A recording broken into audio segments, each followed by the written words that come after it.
Minecraft Pokemon 1 से 10 तक। हाल ही में हेवन ग्रुप और दुनिया भर के विभिन्न देशों द्वारा संयुक्त रूप से विकसित 99% यथार्थवाद वाले गेम एमसी पोकेमोन को सभी देशों और उनके संघों से पूर्ण समर्थन प्राप्त हुआ है। निष्पक्षता सुनिश्चित करने के लिए हेवन ग्रुप और दुनिया भर के देशों ने संयुक्त रूप से वादा किया है कि एमसी पोकेमोन की दुनिया में सभी डेटा सीधे बुद्धिमान मेनफ्रेम द्वारा नियंत्रित किया जाएगा, जो मानवीय प्रभाव से मुक्त होगा। ताज़ा खबर, एमसी पोकेमोन का वैश्विक सिंक्रोनाइज्ड ओपन बीटा कल आधी रात से शुरू होगा। दुनिया के 10 सबसे बड़े बैंक एमसी पोकेमोन की दुनिया में इन गेम मुद्रा और वास्तविक दुनिया की मुद्रा के बीच विनिमय का संयुक्त रूप से समर्थन करेंगे। चीन के मैजिक सिटी में एक साधारण स्टूडियो अपार्टमेंट में शियातियान ने अपनी आंखें खालीपन से खोली, लेकिन उसकी नज़र एक अपरिचित कमरे पर पड़ी। ये कहाँ है? वूश! जियातियान अचानक उठ बैठा। कमरे के फर्नीचर को देखकर वह पूरी तरह से दंग रह गया। क्या हो रहा है? यह उसका घर बिल्कुल नहीं है। क्या वह कल रात कुछ गेम खेलने के लिए पूरी रात नहीं जागा था? वह इस तरह की जगह पर कैसे जाग गया? क्या मेरा अपहरण हो सकता था? जैसे ही जियातियान बाहर भागने वाला था, अचानक उसके दिमाग में सुई जैसी चुभन महसूस हुई। तेज और असहनीय दर्द के कारण वह सीधे फर्श पर गिर पड़ा। दर्द हो रहा था, बहुत ज्यादा दर्द हो रहा था। ऐसा लग रहा था जैसे कोई उसके सिर में घुसने की कोशिश कर रहा हो। असहनीय दर्द के कारण जियातियान का चेहरा विकृत हो गया और पीला पड़ गया। बूम! फिर यादों का एक विशाल सैलाब सीधे उसके दिमाग की गहराई में धकेल दिया गया, मानो उसके दिमाग पर जोरदार प्रहार हुआ हो।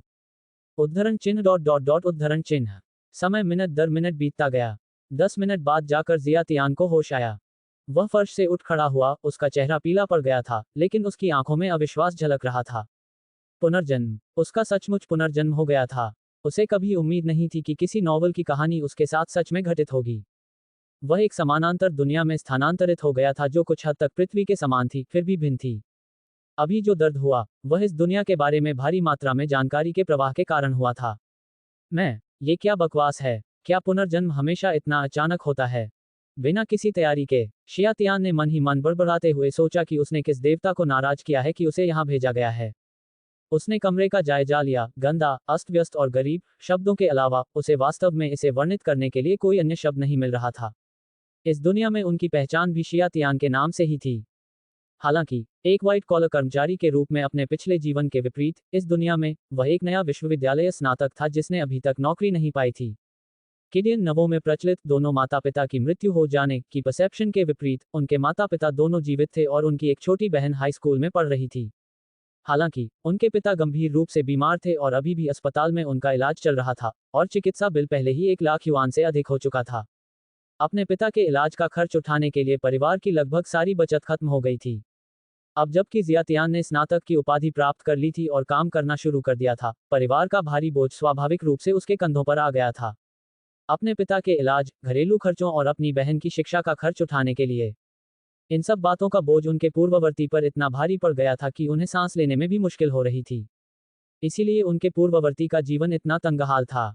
न सिर्फ 4 साल से साथ रही उनकी गर्लफ्रेंड ने उनसे रिश्ता तोड़ दिया, बल्कि वह एक सस्ते से अपार्टमेंट में रह रहे थे जिसका किराया सिर्फ कुछ 100 युआन था। कितना दयनीय परिवार है। जियातियान ने आह भरी। चूंकि उनका पुनर्जन्म होकर यहाँ हुआ था, इसलिए यह बोझ स्वाभाविक रूप से उनके कंधों पर आ गया। शियातियान को अपनी यादों से ये भी पता चला कि 10 दिनों में फिर से चिकित्सा बिलों का भुगतान करने का समय आ जाएगा। उनके पिता की गंभीर बीमारी और अस्पताल में भर्ती होने के कारण प्रति माह 30 से 40 हजार युआन का खर्च आता था। उनके पूर्ववर्ती को विश्वविद्यालय से निकले हुए केवल कुछ ही महीने हुए थे और उनका वेतन केवल 5,000 से थोड़ा अधिक था, जो ऊंट के मुंह में जीरा के बराबर था। इसलिए उनके पूर्ववर्ती दिन में काम करते थे और रात में अंशकालिक रूप से भोजन वितरित करते थे। 1 महीने के बाद वे लगभग 10,000 युआन कमा सकते थे। शियातियान को हल्का सिर दर्द महसूस हुआ। जब मैं यहाँ हूँ ही तो क्यों न इसका भरपूर फायदा उठाऊं। लेकिन मैं पैसे कैसे कमाऊंगा? 10 दिनों में मेडिकल बिल चुकाने थे। वह इतने पैसे कहाँ से लाएगा? शियातियान को उम्मीद थी कि वह एक पुनर्जन्मकर्ता के रूप में अपने लाभ का उपयोग करके सोने का अपना पहला घड़ा अर्जित करेगा, लेकिन इतने कम समय में ऐसा करना असंभव था। हालांकि इस दुनिया की फिल्में, नॉवल और संगीत उनके पिछले जीवन से काफी अलग थे।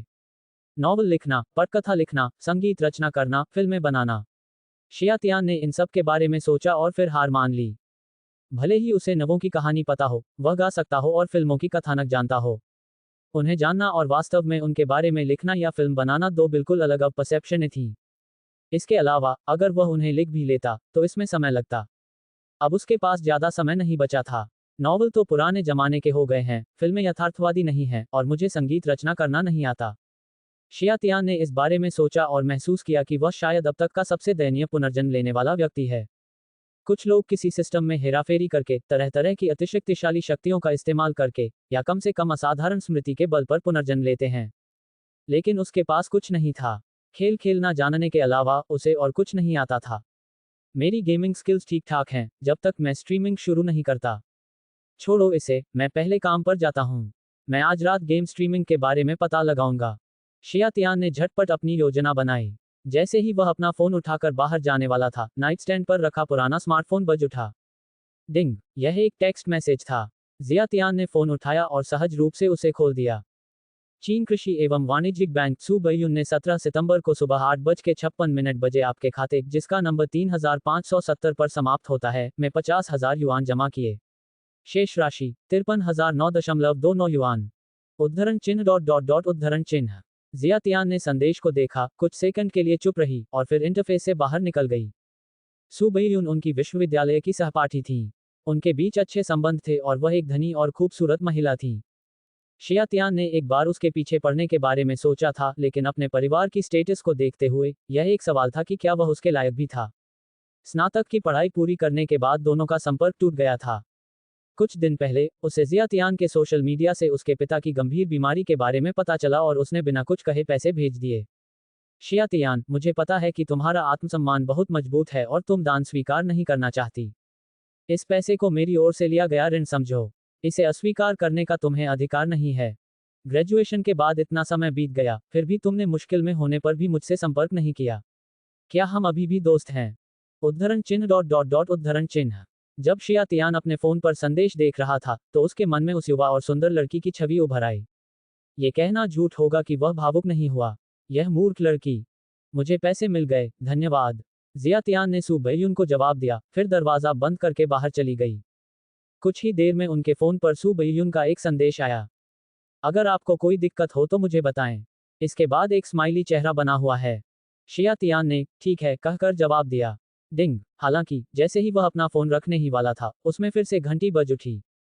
शियातियान ने सोचा कि यह सू बैयुन का एक और संदेश है, लेकिन जब उसने इसे खोला तो पाया कि यह एक समाचार पुश नोटिफिकेशन था। पहले तो उसे कोई फर्क नहीं पड़ा, लेकिन जब उसने इस खबर की सामग्री देखी, तो वह तुरंत स्तब्ध रह गया। शानदार virtual reality game MC Pokemon अचानक रिलीज हो गया। शानदार virtual reality game MC Pokemon. धरती पर यह क्या है? शियातियान होश में आया और उसने तुरंत अपना ब्राउज़र खोलकर सर्च करना शुरू कर दिया। क्या ये सिर्फ माइनक्राफ्ट जोड़ पोकेमोन का मिश्रण नहीं है? जियातियान ने शिकायत की। लेकिन जियातियान को सबसे ज्यादा आश्चर्य इस बात से हुआ कि दरअसल इस दुनिया में न तो पोकेमोन सीरीज थी और न ही सैंडबॉक्स गेम माइनक्राफ्ट।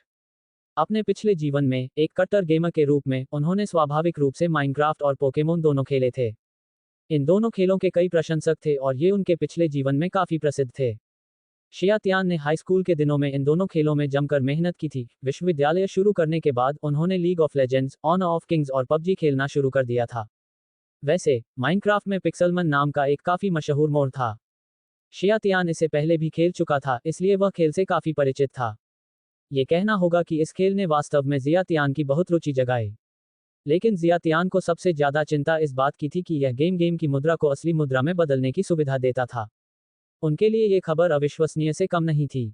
यह एक अवसर था। उनका मानना था कि इस खेल की अपनी समझ और अनुभव के दम पर, क्या वह अधिकांश खिलाड़ियों को आसानी से हरा नहीं देंगे।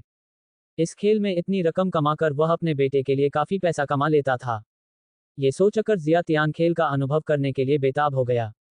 हालांकि एमसी पोकेमोन का ओपन बीटा आधी रात तक शुरू नहीं होगा, फिलहाल काम ज्यादा महत्वपूर्ण था।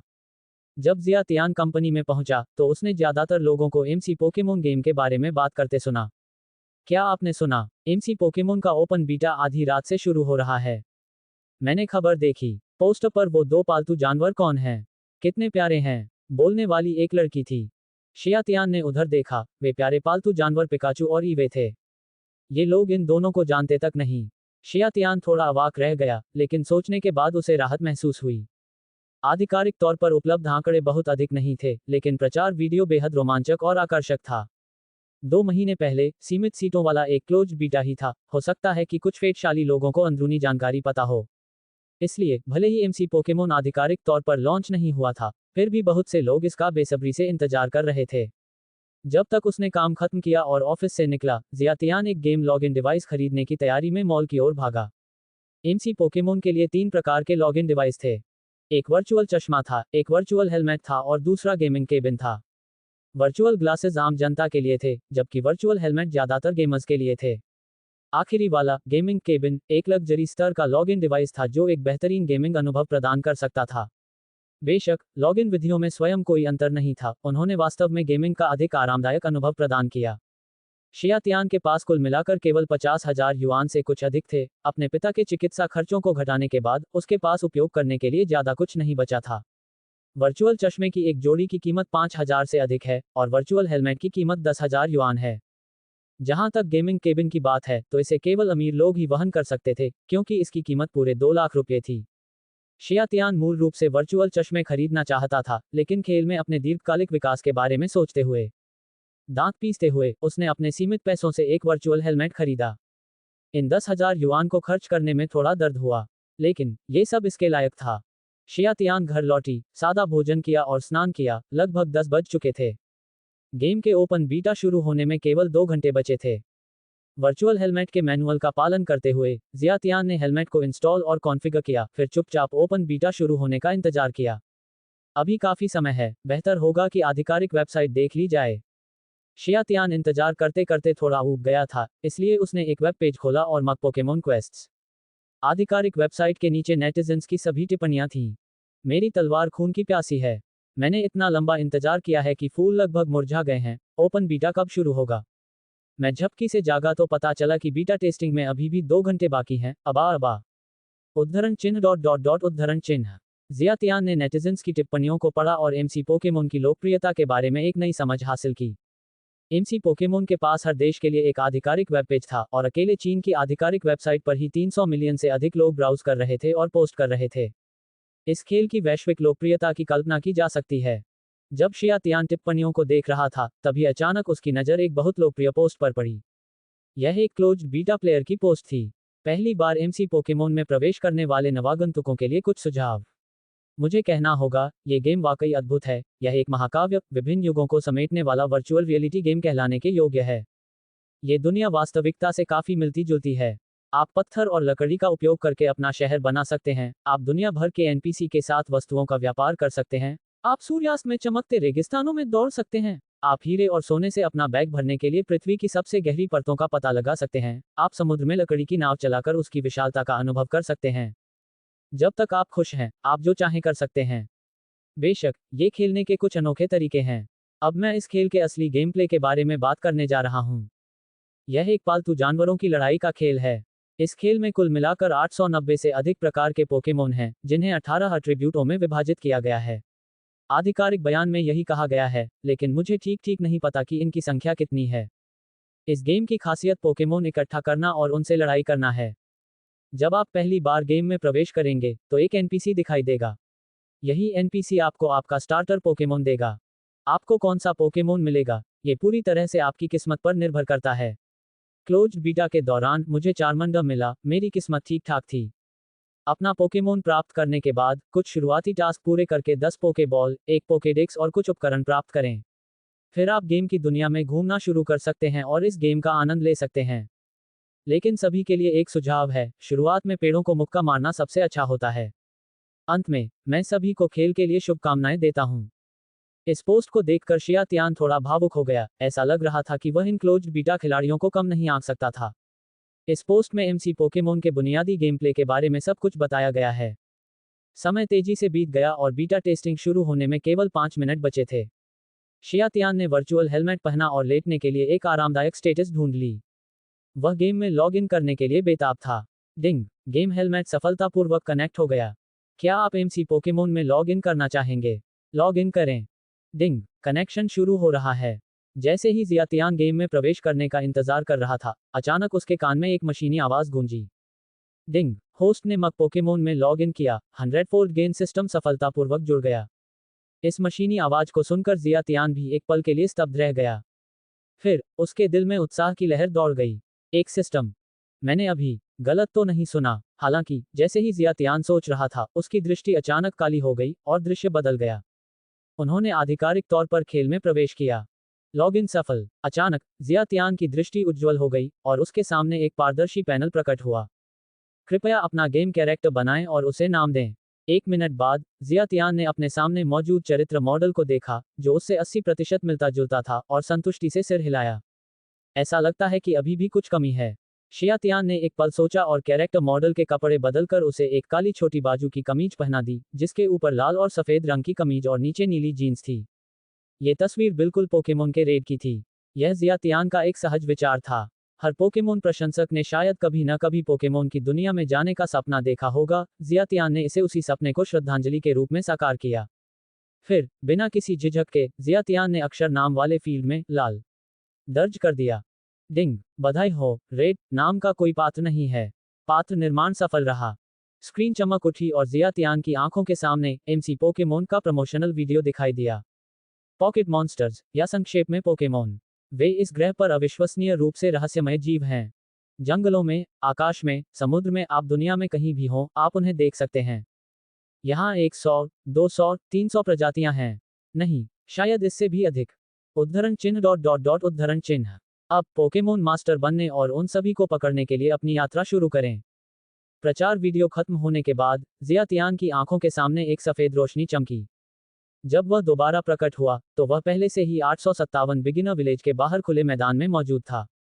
हालांकि एमसी पोकेमोन 99.99% यथार्थवाद वाला एक वर्चुअल रियलिटी गेम है, लेकिन एक ही समय में दुनिया भर के लगभग 1 अरब खिलाड़ियों को समायोजित करना लगभग असंभव है। इसलिए खेल में प्रवेश करते समय खेल के बुद्धिमान मेनफ्रेम ने पहले से ही खिलाड़ियों को विभिन्न शुरुआती गांवों में वितरित कर दिया था। लेकिन फिर भी आसपास का इलाका अभी भी भीड़भाड़ वाला होने का रुझान दिखा रहा था। Number 857 beginner village Pokemon research lab. ये वह स्थान है जहां खेल में प्रवेश करने वाले प्रत्येक नए खिलाड़ी को उनका स्टार्टर पोकेमोन मिलता है। प्रयोगशाला लोगों से खचाखच भरी हुई थी। हर पल कोई न कोई बाहर निकलता और कोई नया खिलाड़ी अंदर आ जाता। एमसी पोकेमोन ने अभी अभी अपने सबक खोले थे और हर कोई सांस रोक कर बैठा था, समय का सदुपयोग करके जितनी जल्दी हो सके नौसिखिया गांव से निकलना चाहता था। शियातियान एक सफेद लैब कोट पहने एक बूढ़े व्यक्ति के पास पहुंचा। ये बूढ़ा व्यक्ति स्टार्टर पोकेमोन बांटने वाला एनपीसी था, जो पोकेमोन गेम में प्रोफेसर ओक की तरह ही एक महत्वपूर्ण व्यक्ति था। युवक, क्या आप अपना पहला पोकेमोन प्राप्त करना चाहेंगे? हाँ, तुरंत ही जियातियान की आंखों के सामने एक पारदर्शी प्रकाश स्क्रीन दिखाई दी। लाइट स्क्रीन पर पोकेमोन के 3D प्रोजेक्शन दिखाए जा रहे थे। लाइट स्क्रीन के निचले हिस्से में उन्हें प्राप्त करने के लिए एक बटन था। लगता है खिलाड़ियों को अपना स्टार्टर पोकेमोन खुद ही बनाना पड़ेगा, जियातियान ने मन ही मन सोचा। ये बिल्कुल वैसा ही है जैसा उस पोस्ट में कहा गया था। आपको कौन सा स्टार्टर पोकेमोन मिलेगा ये पूरी तरह से फेट पर निर्भर करता है। मुझे उम्मीद है कि मेरी किस्मत इतनी बुरी नहीं होगी। शियातियान ने सीधे रिसीव करने के लिए बटन दबाया। अब ये तय होना था कि वह अफ्रीका का सरदार था या यूरोपीय सम्राट। प्रकाशमान स्क्रीन पर कसा कई पोकेमोन के चित्रों के ऊपर से गुजरा। डिंग डिंग डिंग डिंग। अंत में कसा एक पीले चूहे पर रुक गया। स्टार्टर पोकेमोन पिचू प्राप्त करने के लिए खिलाड़ी को बधाई। ये तो पिचू है। जियातियान कुछ अवाक रह गई। पिचू के मूल आंकड़े अपेक्षाकृत कम हैं, केवल 205। लेकिन कुछ न होने से तो बेहतर था। पिचू पिकाचू में विकसित हो सकता है। बहरहाल यह हैश और रेड के लिए एक मानक पोकेमोन है ना? इसके अलावा इलेक्ट्रिक टाइप पोकेमोन का लेवल बढ़ाना बहुत मुश्किल नहीं है। बस एक तालाब, नदी का किनारा या समुद्र तट ढूंढें और मैजिकार्प पर अभ्यास करते रहें। हालांकि ठीक उसी समय खेल में प्रवेश करते समय सुनाई देने वाली यांत्रिक आवाज जियातियान के दिमाग में फिर से गूंज उठी। मेजबान को एक स्टार्टर पोकेमोन मिल गया है। 100-fold प्रॉफिट बफ के साथ स्टार्टर पोकेमोन पिचू की योग्यता गोल्ड में अपग्रेड हो गई है। शियातियान एक पल के लिए स्तब्ध रह गई। क्या ये वाकई एक सिस्टम है? इसके बाद उसने पिचू की एट्रीब्यूटों की जांच करने के लिए पोकेमोन पैनल खोला। पिचू स्तर 1, लिंग पुरुष, प्रकार विद्युत, क्षमता स्थैतिक, छिपी हुई क्षमता बिजली की छड़, आकार विशाल, एचपी क्षमता स्वर्ण, आक्रमण क्षमता स्वर्ण, रक्षा क्षमता स्वर्ण, विशेष आक्रमण क्षमता स्वर्ण, विशेष रक्षा योग्यता स्वर्ण, स्पीड योग्यता स्वर्ण, कुल युद्ध शक्ति 50, मित्रता 50, कौशल thunder shock LV1010 tail whip LV1010 quick attack LV1010। धारित वस्तु कोई नहीं। एमसी पोकेमोन में योग्यता एक पोकेमोन की क्षमता को दर्शाती है जिसे सबसे कमजोर से सबसे मजबूत तक सफेद, हरा, नीला, लाल, बैंगनी और सुनहरा में विभाजित किया गया है। किसी पोकेमोन की कुल युद्ध क्षमता उसकी ताकत से जुड़ी होती है। शक्ति का मान जितना अधिक होगा, पोकेमोन उतना ही मजबूत होगा। मुझे उम्मीद नहीं थी कि सिस्टम इतना जबरदस्त होगा। इसने पिचू के सभी 6 गुणों को गोल्ड में अपग्रेड कर दिया। जब शिया तियान ने पिचू के गुणों को देखा तो उसके चेहरे पर आश्चर्य का भाव आ गया। यह शायद इस खेल में सबसे महत्वपूर्ण योग्यता है। शिया तियान उत्साह से भर उठा। सबसे बेहतरीन प्रतिभा वाले पोकेमोन और 100 गुना लाभ बढ़ाने वाली सिस्टम के साथ शुरुआत करना। क्या वह सब कुछ तहस नहस नहीं कर देगा? कुछ देर तक उत्साहित रहने के बाद जिया तियान ने शुरुआती स्तर के मिशन पूरे करने शुरू कर दिए। शुरुआती स्तर के मिशन बहुत सरल थे, जिनका उद्देश्य खिलाड़ियों को सिस्टम इंटरफेस और गेम प्ले को समझने में मदद करना था। प्रत्येक खिलाड़ी के पास सामान रखने के लिए कुल 36 स्लॉट वाला एक बैकपैक स्पेस होता है। बैकपैक के अंदर की जगह में कुछ सरल परिचयात्मक स्पष्टीकरणों के साथ एक मेनू है। कैरेक्टर पैनल के दाईं ओर एक क्राफ्टिंग पैनल है। क्राफ्टिंग के माध्यम से आइटम बनाए जा सकते हैं, जो माइनक्राफ्ट के समान है। बाईं ओर पोकेमोन बार है, जिसमें 6 स्लॉट हैं जहां आप पोकेमोन की एट्रीब्यूटों की जानकारी देख सकते हैं। बेशक, यह उन पोकेमोन की संख्या भी है जिन्हें प्रत्येक खिलाड़ी अपने साथ ले जा सकता है। यदि किसी खिलाड़ी के पास 6 पोकेमोन हैं, तो कोई भी अतिरिक्त पोकेमोन या पोकेमोन अंडा पीसी के वर्चुअल स्पेस में भेज दिया जाएगा। शिया तियान ने कुछ मिनटों में शुरुआती स्तर के मिशन पूरे कर लिए। डिंग! शुरुआती स्तर के मिशन पूरे करने पर बधाई। क्या आप नौसिखिए उपहार पैक प्राप्त करना चाहेंगे? प्राप्त करें। 100 गुना लाभ बफ लागू किया गया। नौसिखिया उपहार पैक को डीलक्स उपहार पैक में अपग्रेड कर दिया गया है। अगले ही पल जिया तियान के बैग में एक हीरे की कुल्हाड़ी, एक हीरे का फावड़ा, एक हीरे की कुल्हाड़ी, एक हीरे की कुदाल, एक पोकेडेक्स और 10 ग्रेट बॉल दिखाई दिए। अरे बाप रे, ये 100 गुना लाभ तो अविश्वसनीय है। शिया तियान ने हैरानी से कहा, उसे कितना शक्तिशाली धोखा मिला है। खिलाड़ियों को दिए जाने वाले नौसिखिया उपहार पैक में आमतौर पर एक लकड़ी की कुल्हाड़ी, एक लकड़ी की फावड़ा, एक लकड़ी का कुदाल, एक पोकेडेक्स और 10 पोके बॉल शामिल होते हैं। ये deluxe gift pack novice gift pack की तुलना में कई गुना अधिक मजबूत था। एमसी पोकेमोन बिल्कुल माइनक्राफ्ट जैसा है। इसमें सबसे बेहतरीन उपकरण मूल रूप से हीरे का सेट है। शिया तियान ने अपनी उत्तेजना को दबाया और 857 नंबर बिगिनर विलेज से निकल गया। नौसिखियों के गांव के बाहर एक हरा भरा घास का मैदान था। घास का मैदान ज्यादातर निम्न स्तर के पोकेमोन से भरा हुआ था, जो आमतौर पर कैटरपी, वीडल, रेटेटा और पिट्जी जैसे सामान्य पोकेमोन थे। यह उन खिलाड़ियों के लिए सबसे उपयुक्त लेवलिंग एरिया है जिन्होंने अभी अभी गेम में प्रवेश किया है। जब जिया तियान नौसिखिया गांव के बाहर पहुंचा, तो पोकेमोन इकट्ठा करने के सभी उपयुक्त स्थान पहले से ही खिलाड़ियों से भरे हुए थे। शिया तियान ने पहले ही इस स्टेटस का अनुमान लगा लिया था। इसलिए वह यहां नहीं रुका बल्कि दूर स्थित पर्वतीय जंगलों की ओर चल पड़ा। दूर स्थित पर्वतीय चोटियां देखने में ऊंची नहीं लग रही थीं, लेकिन वास्तव में वे काफी दूर थीं। एमसी पोकेमोन में खिलाड़ियों की सहनशक्ति सीमित होती है। पोकेमोन से लड़ना और स्प्रिंट मोड को सक्रिय करना दोनों ही सहनशक्ति की खपत करते हैं। शिया तियान लगभग 10 मिनट तक बेतहाशा दौड़ता रहा, तब जाकर वह इस पहाड़ी जंगल के बाहरी इलाके तक पहुंचा।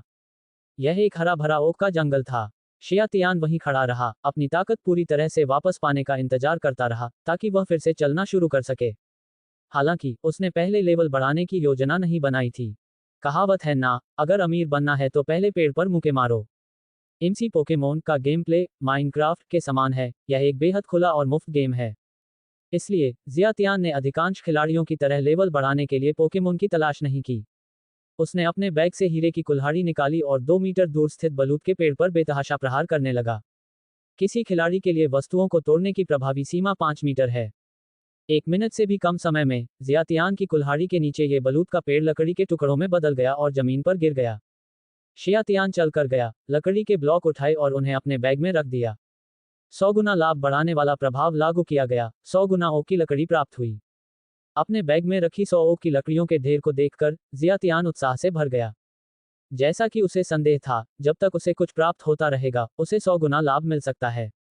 100 गुना लाभ की मदद से वह तेजी से संसाधन प्राप्त कर सकता था। लकड़ी की कुल्हाड़ी से पेड़ काटने में 10 मिनट लगते हैं, लेकिन जिया तियान के पास हीरे की कुल्हाड़ी है और वह 1 मिनट में ही पेड़ काट सकता है।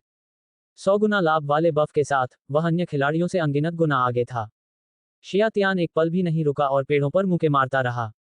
100 गुना लाभ बढ़ाने वाला प्रभाव लागू किया गया। 100 गुना ओक की लकड़ी प्राप्त हुई।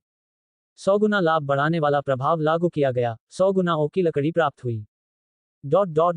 आधे घंटे बाद जिया तियान के बैग का सारा हिस्सा ओक की लकड़ी से भर गया था। इसमें 36 बैकपैक स्लॉट हैं और प्रत्येक स्लॉट में 100 तक बैकपैक रखे जा सकते हैं। तो जियातियान के बैग में ओक की लकड़ी के ठीक 3600 टुकड़े थे। इसी दौरान चैट चैनल में संदेशों की संख्या अचानक बढ़ने लगी।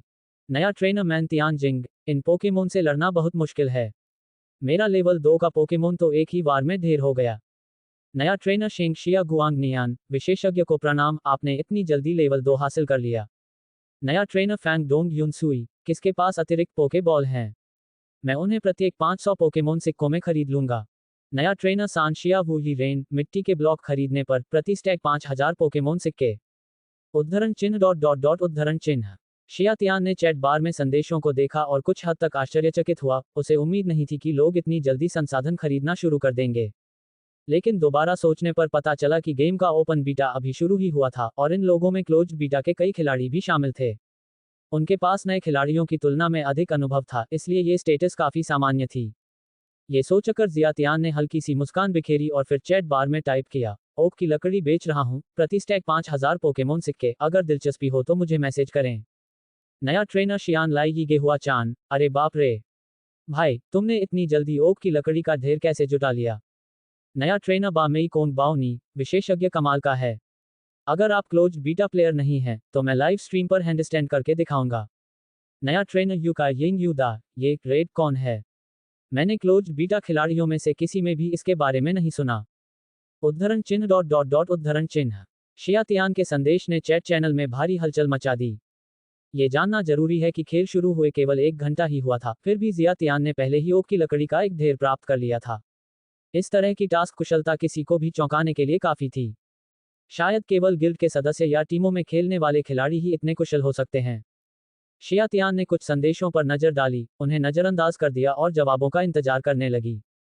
खेल के शुरुआती चरणों में सभी संसाधन दुर्लभ होते हैं, लेकिन उनका मानना था कि कुछ वेल खिलाड़ी या बड़े गिल्ड के खिलाड़ियों को निश्चित रूप से इन संसाधनों की आवश्यकता होगी।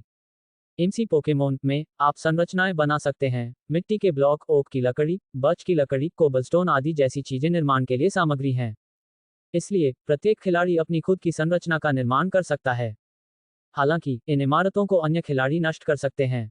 विनाश को रोकने के लिए एक क्षेत्रीय अवरोध की आवश्यकता है। खेल के शुरुआती चरणों में लगभग किसी भी खिलाड़ी के पास टेरिटरी ब्लॉक नहीं होता है, क्योंकि इसे पोकेमोन बॉस से प्राप्त करना होता है।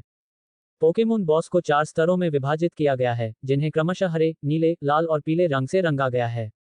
एक हरे रंग का पोकेमोन बॉस टीम के सबसे उच्च स्तर वाले पोकेमोन से 5 स्तर ऊपर है। इसी आधार पर नीला रंग 10 स्तर ऊपर है, लाल रंग 15 स्तर ऊपर है और पीला रंग 20 स्तर ऊपर है। सिर्फ 5 लेवल ऊपर होने को कम मत समझो, ये पूरी टीम को खत्म करने के लिए काफी है। कुछ ही समय बाद जियातियान को अपने इनबॉक्स में एक निजी संदेश प्राप्त हुआ। नया ट्रेनर युवा किंडरगार्टन का शीर्ष नेता, भाई तुम्हारे पास ओक की लकड़ी के कितने ढेर हैं? मैं ये सब खरीद लूंगा। मेरे पास यहाँ ओक की लकड़ी के काफी ढेर हैं, क्या आप वाकई ये सब खरीदना चाहते हैं? जियातियान ने जवाब दिया। नया ट्रेनर युवा किंडरगार्टन का शीर्ष नेता, जरूर, आपके पास जितने भी हों मैं ले लूंगी। आप कहाँ हैं? मुझे अपना पता बताएं। नंबर 857 बिगिनर विलेज, निर्देशांक X234, Y435। नया ट्रेनर युवा किंडरगार्टन का शीर्ष नेता, तुम काफी करीब हो। मेरा इंतजार करो, भाई, मैं अभी आ रहा हूँ। शियातियान ने संदेश देखा और मन ही मन सोचा, लगता है मेरा सामना एक वेल प्लेयर से हुआ है, शुभकामनाएं। नोविस विलेज के बीच टेलीपोर्ट करने के लिए आपके पास टेलीपोर्टेशन टेलिस्मैन होना चाहिए, जो पोकेमोन शॉप में बेचा जाता है, लेकिन इसकी कीमत काफी महंगी है। औसत खिलाड़ी इसे वहन नहीं कर सकते जब तक कि वे बहुत अमीर खिलाड़ी न हों। इसीलिए जियातियान ने कहा कि उसका फेट अच्छा था। प्रतीक्षा करते समय जियातियान रुका नहीं, उसने पहले अपने बैग में रखी ओक की लकड़ी के ढेर को तोड़कर ओक की लकड़ी के तख्ते बनाए। फिर उसने एक क्राफ्टिंग टेबल बनाई और उसे जमीन पर रख दिया। उसके बाद उसने क्राफ्टिंग टेबल का उपयोग करके ओक की लकड़ी के अन्य तख्तों को 10 लकड़ी के बक्सों में बदल दिया और उन्हें जमीन पर रख दिया। ये काम पूरा करने के बाद जियातियान ने अपने बैग में मौजूद सारी ओक की लकड़ी को लकड़ी के बक्से में रख दिया। लकड़ी के संदूक केवल शियातियान ही खोल सकता था, इसलिए उसे उनके नष्ट होने या अंदर रखे संसाधनों के चोरी होने का डर नहीं था। बेशक जियातियान अन्य खिलाड़ियों को भी लकड़ी के बक्से देखने की अनुमति दे सकता था। अपना बैग खाली करने के बाद जियातियान फिर से उन्माद में पेड़ों पर मुक्के मारने लगा। 100 गुना लाभ बफ लागू हुआ, 100 ओक की लकड़ी प्राप्त हुई। जब तक जियातियान ने अपने बैग में जगह फिर से भरी, तब तक यूर किंडरगार्टन की शीर्ष नेता अंततः आ गई। यूर किंडरगार्टन का शीर्ष नेता एक पुरुष खिलाड़ी था जिसने लोहे का कवच, लोहे की टांगें और लोहे के जूते पहने हुए थे। शव अभी अभी खुला ही था, फिर भी इस व्यक्ति के पास पहले से ही इस तरह के उपकरण मौजूद थे। ये संभव था कि इस व्यक्ति के पीछे या तो कोई गिल्ड, सामूहिक संगठन का समर्थन हो या वह एक वेल, बहुत पैसा लगाने वाला खिलाड़ी हो। यूर किंडरगार्टन का शीर्ष नेता जमीन पर पड़े 10 लकड़ी के बक्से और शिल्पकारी की मेज देखकर एक पल के लिए स्तब्ध रह गया, फिर बोला, भाई क्या आप ही ओक की लकड़ी बेच रहे हैं? हाँ, मेरे पास काफी मात्रा में ओक की लकड़ी है, क्या आप वाकई इसे पूरी तरह से ले जा सकते हैं? जियातियान ने पूछा। तुम्हारे पास जितना भी है, मैं उतना ले लूंगा, मैंने अभी अभी 200,000 हुआशिया सिक्के जमा किए हैं। यूर किंडरगार्टन का शीर्ष नेता ने अपनी छाती थपथपाते हुए पूरे आत्मविश्वास से कहा। एमसी पोकेमोन में वास्तविक दुनिया की मुद्रा और पोकेमोन सिक्कों के बीच विनिमय दर 1:10 है। अगर उसने 200,000 हुआक्सिया कॉइन टॉप अप किए तो उसके पास 2,000 पोकेमोन कॉइन हो जाएंगे। शियातियान ने भी यूर किंडरगार्टन की शीर्ष नेता की ओर आश्चर्य से देखा, सिर हिलाया और कहा, खुद ही देख लो। फिर जियातियान ने यूर किंडरगार्टन की शीर्ष नेता को लकड़ी के बक्से को देखने की अनुमति दी। जब यूर किंडरगार्टन के शीर्ष नेता ने ओक की लकड़ी से भरे लकड़ी के बक्से देखे तो उन्होंने तुरंत हैरानी भरी अभिव्यक्ति दिखाई, उनका चेहरा अविश्वास से भरा हुआ था। हे भगवान, ये कैसे संभव है? भाई, क्या तुम हैकिंग का इस्तेमाल कर रहे हो? यूर किंडरगार्टन की शीर्ष प्रमुख भी ओक की लकड़ी से भरे लकड़ी के बक्से को देखकर हैरान रह गई। शव खुले हुए कितना समय हो गया है? शियातियान ने वास्तव में इतनी जल्दी ओक की लकड़ी का पूरा संदूक प्राप्त कर लिया था। अगर वह गिल्ड के सदस्यों या किसी टीम के साथ होता तो शायद यह संभव हो पाता। हालांकि उसके सामने जियातियान अकेली थी। आसपास कोई भी टीम का साथी नजर नहीं आ रहा था। ये स्पष्ट था कि जियातियान ने इतने सारे संसाधन स्वयं ही प्राप्त किए थे।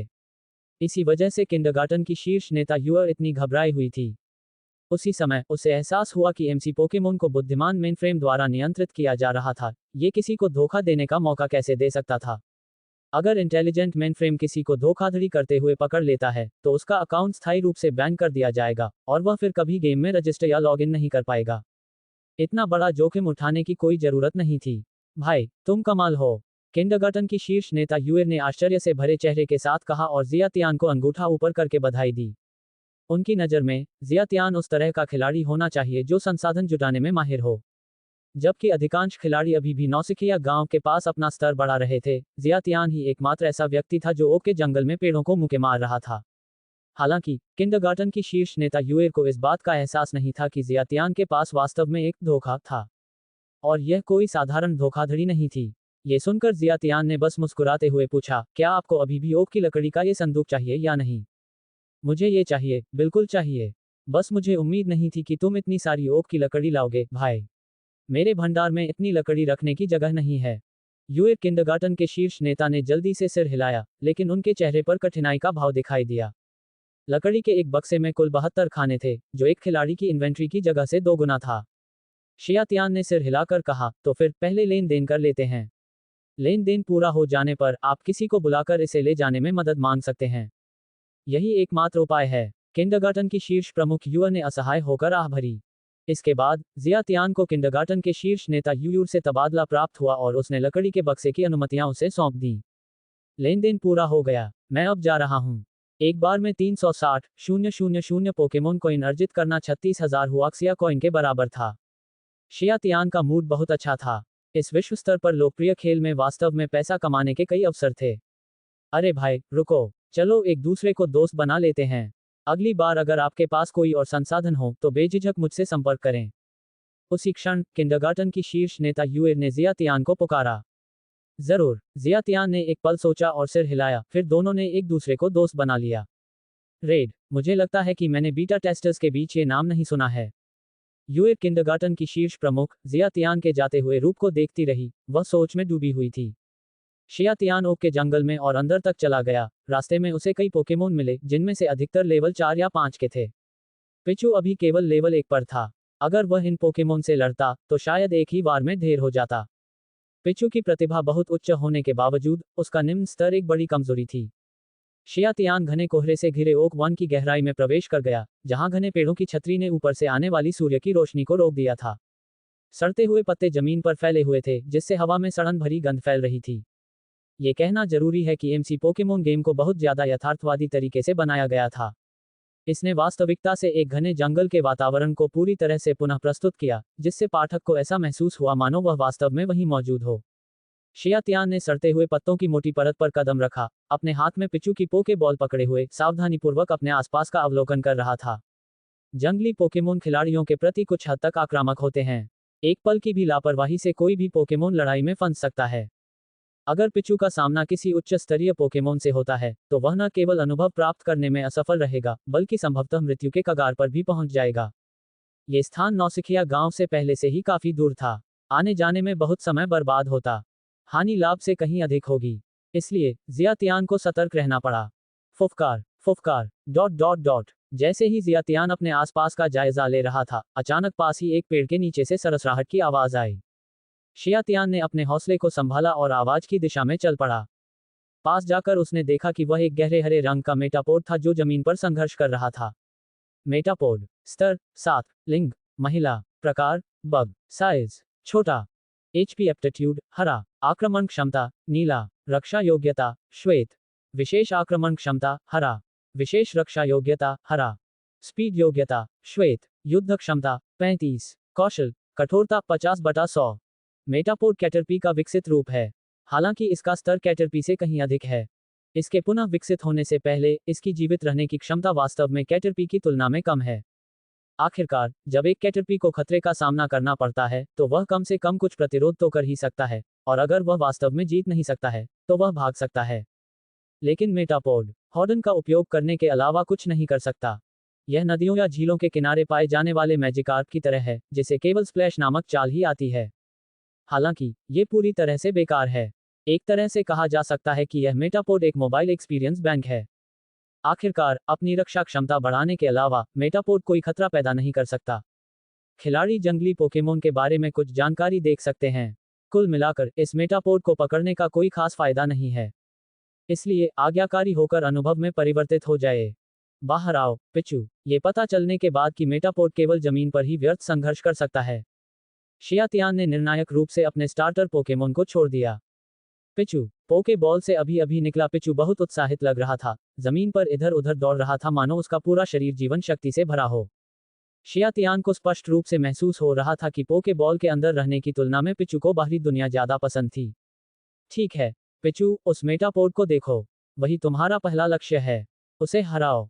पिचू शियातियान की आवाज सुनते ही पिचू, जो अभी भी उत्साह से उछल कूद कर रहा था, आज्ञाकारी रूप से रुक गया और फिर उच्च मनोबल के साथ मेटापोड की ओर देखने लगा। तभी जियातियान के सामने एक हल्की स्क्रीन दिखाई दी, जिस पर पिचू और मेटापोड के युद्ध की जानकारी प्रदर्शित हो रही थी। बहुत बढ़िया पिचू, मेटापोड की ओर टेल विप का इस्तेमाल करो, शियातियान ने हाथ हिलाते हुए कहा। मेटापोड का लेवल ऊंचा है, एचपी अधिक है और रक्षा क्षमता भी मजबूत है। टेल विप स्किल का प्रभाव रक्षा क्षमता को कम कर सकता है। मेटापोड की रक्षा क्षमता को यथासंभव न्यूनतम स्तर तक कम करने के बाद पिचू के लिए लड़ना आसान हो जाएगा। शियातियान का आदेश सुनकर पिचू ने मनमोहक ढंग से अपनी पूंछ हिलाई। पिचू की टेल विप स्किल से प्रभावित होकर मेटापोड थोड़ा विचलित लग रहा था, उसकी आंखें इधर उधर भटक रही थीं, और उसकी रक्षा क्षमता में काफी कमी आ गई थी। पिचू फिर से टेल विप का इस्तेमाल करो। लाइट स्क्रीन पर दिख रहे संकेत को देखकर जियातियान ने हल्की सी मुस्कान बिखेरी और फिर से आदेश दिया। आदेश सुनते ही पिचू ने एक बार फिर टेल विप का इस्तेमाल किया। मेटापोड की रक्षा पंक्ति एक बार फिर कमजोर पड़ गई। पिचू को बार बार टेल विप का इस्तेमाल करने का आदेश देने के बाद और ये देखकर कि मेटापोड की रक्षा क्षमता बेहद कम हो जाने के कारण अब और कम नहीं हो सकती, जियातियान ने अंततः आदेश बदल दिया। पिचू क्विक अटैक का इस्तेमाल करो। पिचू सफेद रोशनी की एक लकीर में बदल गया और मेटापोड पर हमला कर दिया। मेटापोड पर हमला हुआ और जैसे जैसे उसकी एचपी कम होने लगी, उसने दर्द भरी अभिव्यक्ति दिखाई। हालांकि मेटापोड की रक्षा क्षमता बहुत कम हो गई थी, फिर भी उसका लेवल और एचपी बरकरार थे। पिचू ने कई मिनट तक हमला किया और अंत में मेटापोड की एचपी को पूरी तरह से खत्म कर दिया।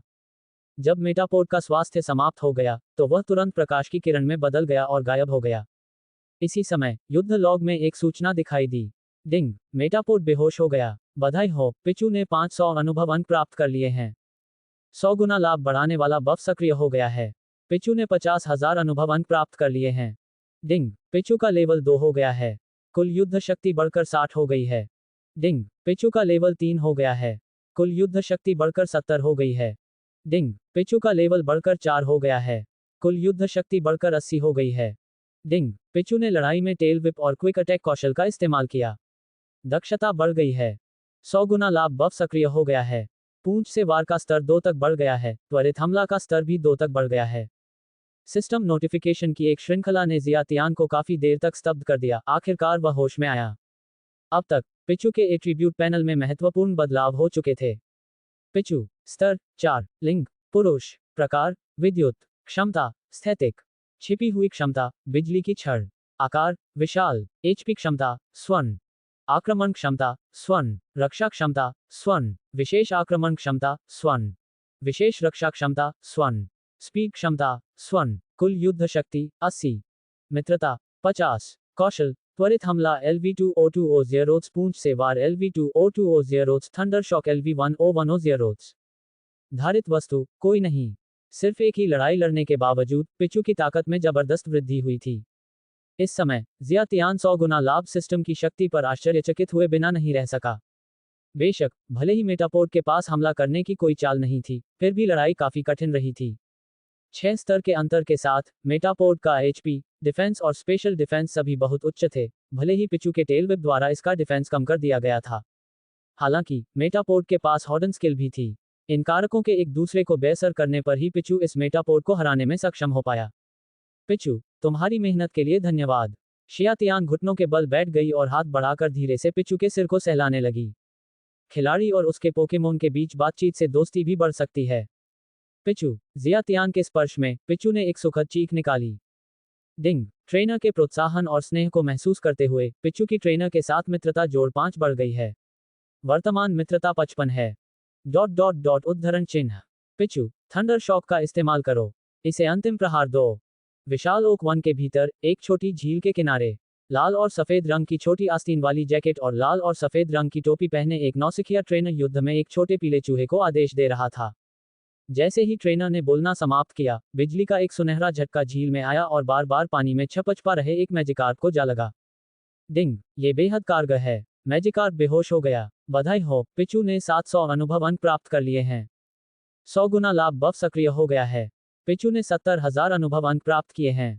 डिंग, पिचू का लेवल बढ़कर 7 हो गया है। कुल युद्ध शक्ति बढ़कर 110 हो गई है। डिंग, पिचू का लेवल बढ़कर 8 हो गया है। कुल युद्ध शक्ति बढ़कर 120 हो गई है। डिंग, पिचू का लेवल बढ़कर 9 हो गया है। कुल युद्ध शक्ति बढ़कर 130 हो गई है। डिंग, पिचू ने युद्ध में थंडर शॉक कौशल का प्रयोग किया। दक्षता बढ़ गई है। 100 गुना लाभ बफ सक्रिय हो गया। थंडर शॉक लेवल 6 पर पहुंच गया। डिंग, शानदार लड़ाई जीतने पर बधाई। ट्रेनर के साथ पिचू की मित्रता जोड़ 5 बढ़ गई है। वर्तमान मित्रता 60 है। हमेशा की तरह लगातार नोटिफिकेशन आते रहे। जियातियान को पहले इसकी आदत नहीं थी, लेकिन अब उसे इसकी आदत हो गई थी। 100 गुना लाभ सिस्टम के समर्थन से जियातियान संभवतः पूरे खेल में पहला खिलाड़ी था जिसने पोकेमोन को लेवल 9 तक पहुंचाया। चैट चैनलों से जियातियान को पता चला कि अधिकांश खिलाड़ियों के पोकेमोन का स्तर वर्तमान में लगभग लेवल 3 या 4 के आसपास है। उन पेशेवर खिलाड़ियों के पोकेमोन भी केवल लेवल 5 के थे। पिचू का लेवल 9 हो गया है। अब दूसरा पोकेमोन पकड़ने का समय आ गया है। शियातियान ने पिचू के गुणों की जांच की और इस लेवलिंग स्पीड से काफी संतुष्ट थी। इसलिए उसने अपना दूसरा पोकेमोन पकड़ने का इरादा किया।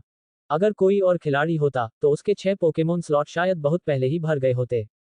शियातियान केवल श्रेष्ठ स्तर के पोकेमोन का ही अनुसरण कर रहा था, इसलिए पोकेमोन की क्षमता को लेकर उसकी अपेक्षाएं बहुत अधिक थीं। उसे रास्ते में कोई भी संतोषजनक पोकेमोन नहीं मिला था। इसके अलावा जियातियान इस बात पर भी विचार कर रहा था कि उसे अगली बार किस तरह की टीम बनानी चाहिए।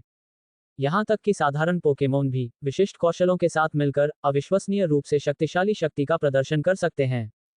शियातियान को याद आया कि उसके पिछले जीवन में मौसम पर आधारित टीमें काफी प्रसिद्ध थीं, सूर्य टीमें, रेन टीमें, रेत के तूफान टीमें इत्यादि। एक पल के लिए उसके मन में कोई स्पष्ट विचार नहीं था। शियातियान को पिचू की याद आई और वह आपूर्ति की पुनः आपूर्ति करने के लिए नौसिखिए गांव लौटने की तैयारी करने लगा। प्रत्येक लड़ाई में खिलाड़ी की सहनशक्ति खर्च होती थी और भोजन करने से यह जल्दी से बहाल हो जाती थी। द पे छोटे ऊ की मात्रा आधा रफ 8 वर्ष। जब जियातियान ने पहली बार नौसिखिए गांव छोड़ा था, तब वह दुकान पर कुछ भी खरीदने नहीं गया था। वह थोड़ी जल्दबाजी में था। जब जियातियान नौसिखिए गांव लौटा, तो वह ये देखकर हैरान रह गया कि उसका रूप पूरी तरह बदल चुका था। नौसिखिए गांव के पास की सारी घास गायब हो गई थी, केवल नंगी जमीन ही बची थी। इसके अलावा आसपास का इलाका विभिन्न आकारों के अनगिनत गड्ढों से भरा हुआ था, जो एक दूसरे को काटते और जोड़ते हुए फैले हुए थे। अगर जियातियान ने नक्शे पर यह पुष्टि नहीं की होती कि यह 857वां शुरुआती गांव है, तो शायद उसे लगता कि वह गलत जगह आ गया है। शियातियान ये देखकर भी हैरान रह गया कि नौसिखिए गांव के पास के पोकेमोन लगभग पूरी तरह से खत्म हो चुके थे। ये लोग सचमुच बहुत डरावने हैं। नौसिखिए गांव के बाहर की खाली जमीन को देखकर जियातियान आह भरे बिना नहीं रह सकी। जब खिलाड़ी किसी अभियान पर जाते हैं, तो वे घास का एक भी तिनका पीछे नहीं छोड़ते। उन्होंने वास्तव में चौथी आपदा की प्रतिष्ठा को सार्थक कर दिखाया। जैसे ही जियातियान ने नौसिखिए गांव में प्रवेश किया, लाला डेमासिया नाम की एक खिलाड़ी उसके पास आई। भाई, क्या तुम घर खरीदना चाहते हो? शियातियान अचंभित रह गई और उलझन में पूछ बैठी, कौन सा घर? क्या अब रियल एस्टेट एजेंट भी घर बेचने के लिए मैदान में उतरने लगे हैं? बिल्कुल, गेम के अंदर का घर, खिलाड़ी लाला डेमासिया ने समझाया। भाई, मैं आपको बता दूं, हमारे लोंगटेंग आर्किटेक्ट गिल्ड ने अभी अभी कुछ घर बनाए हैं। वे बहुत आलीशान हैं और कई खिलाड़ियों ने उन्हें पहले ही खरीद लिया है। मांग फिलहाल आपूर्ति से अधिक है। वे माहिर वास्तुकार भी उन्हें उतनी तेजी से नहीं बना पा रहे हैं। भाई, मैं तुम्हें बता रहा हूँ, मेरे पास यहाँ अभी भी एक नया बना हुआ घर है, एक शानदार निवास, वाटर पवेलियन विला। ये 200 वर्ग मीटर में फैला है और इसकी कीमत मात्र 5 लाख पोकेमोन सिक्के है। लाला डेमासिया ने जियातियान को बिक्री का प्रस्ताव रखा। अरे बाप रे, आप लोगों ने इतनी जल्दी घर बना लिए? जियातियान पूरी तरह से हैरान थी। बिल्कुल सही भाई, हमारी लोंगटेंग आर्किटेक्ट गिल्ड की टास्क कुशलता पूरे देश में सर्वोच्च स्तर की है। हमारी गिल्ड में कई बीटा टेस्टर हैं। सवा अभी अभी खुला है, इसलिए मकानों की कीमतें अपेक्षाकृत कम हैं। यह एक तरह की सेल है, इसे बिल्कुल भी मिस न करें। भाई, उधर देखो, वो हमारे लोंगटेंग आर्किटेक्ट गिल्ड का निर्माण क्षेत्र है। लाला डेमासिया ने नौसिखिए गांव के दक्षिण पूर्व की ओर इशारा किया। शियातियान ने गौर से देखा। नौसिखिए गांव के दक्षिण पूर्व में एक विशाल मैदान था। उस मैदान पर इमारतों की कतारें पहले से ही जमीन से ऊपर उठ रही थीं। इस समय 1 दर्जन से अधिक खिलाड़ी उन निर्माणों के बीच इधर उधर दौड़ रहे थे और घर तेजी से आकार ले रहे थे। अब तक नोविस विलेज का दक्षिण पूर्वी हिस्सा पूरी तरह से खिलाड़ियों द्वारा निर्मित जिले में बदल चुका था।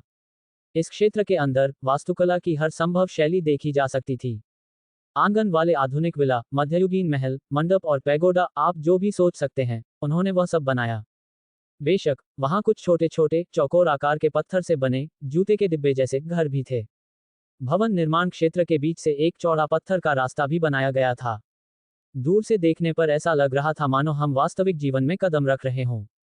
हालांकि अभी तक बहुत सारी संरचनाएं नहीं थीं, लेकिन ये कल्पना करना आसान था कि समय के साथ नोविस विलेज से शुरू होकर एक पूरा शहर कैसे खड़ा हो जाएगा।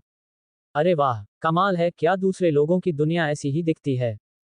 क्या सच में इस तरह से गेम खेला जा सकता है? मैं तो बस कुछ लेवल बढ़ाने के लिए चला गया था। जब मैं वापस आया तो नोविस विलेज पूरी तरह से बदल चुका था। मुझे लगा जैसे मैं गलती से गलत जगह आ गया हूँ। उद्धरण चिन्ह अल्पविराम उद्धरण चिन्ह। नौसिखिया गांव लौट रहे कई खिलाड़ियों ने निर्माण क्षेत्र को स्तब्ध अविश्वास से देखा। लाला डेमासिया ने अपने आसपास की सिसकियों को सुना और गर्व से फूल गया। उन्होंने व्यक्तिगत रूप से नोविस विलेज को रूपांतरित करने में सहयोग दिया था। उन्हें यह स्वीकार करना पड़ा कि यह खेल अविश्वसनीय था। वहां बेमिसाल आजादी थी, आप जैसे चाहें वैसे खेल सकते थे। पोकेमोन पकड़ने के मुख्य लक्ष्य के अलावा, आप संरचनाएं बना सकते हैं या यहां तक कि आइटम बनाने की विधियों के साथ प्रयोग भी कर सकते हैं। अंततः जियातियान ने फिर भी घर नहीं खरीदा। ऐसा नहीं था कि वह इसे चाहता नहीं था, बल्कि इसकी कीमत उसकी पहुंच से बाहर थी। उसके पास उतने पोकेकॉइन्स नहीं थे जितने वह खरीद सकता था। वह कोई बड़ा उद्योगपति या गिल्ड का खिलाड़ी नहीं था, बल्कि एक साधारण सा आम आदमी था। गेम में लॉग इन करने का उनका मूल कारण गेम के अंदर वास्तविक धन कमाना था। पोकेमोन शॉप से खाने पीने का सामान और पोके बॉल खरीदने के बाद जियातियान ने लॉग आउट कर दिया। उसकी अगली योजना कुछ पोकेमोन को पकड़ने की थी। वह शीर्ष स्तर के खिलाड़ियों को अपने पास रखता और उन्हें अपनी मुख्य टीम के रूप में विकसित करता। वह मध्यम या उससे निचले स्तर की कोई भी चीज बेच देता था। शियातियान को नहीं पता था कि इस गेम में रेंज ब्लॉक हैं या नहीं। अपने पिछले जीवन में माइनक्राफ्ट पोकेमोन मॉड आपको पोकेमोन का प्रजनन करने के लिए रेंज ब्लॉक बनाने की अनुमति देता था। अगली सुबह जियातियान ठीक 9 बजे उठा। आज सप्ताहांत था, आज काम नहीं था। नाश्ते के बाद वह व्यायाम करने और फिर अस्पताल में अपने पिता से मिलने के लिए निकल गया। अगर उसे इस खेल में कड़ी मेहनत करनी है, तो उसे इसके लिए एक स्वस्थ शरीर की आवश्यकता होगी।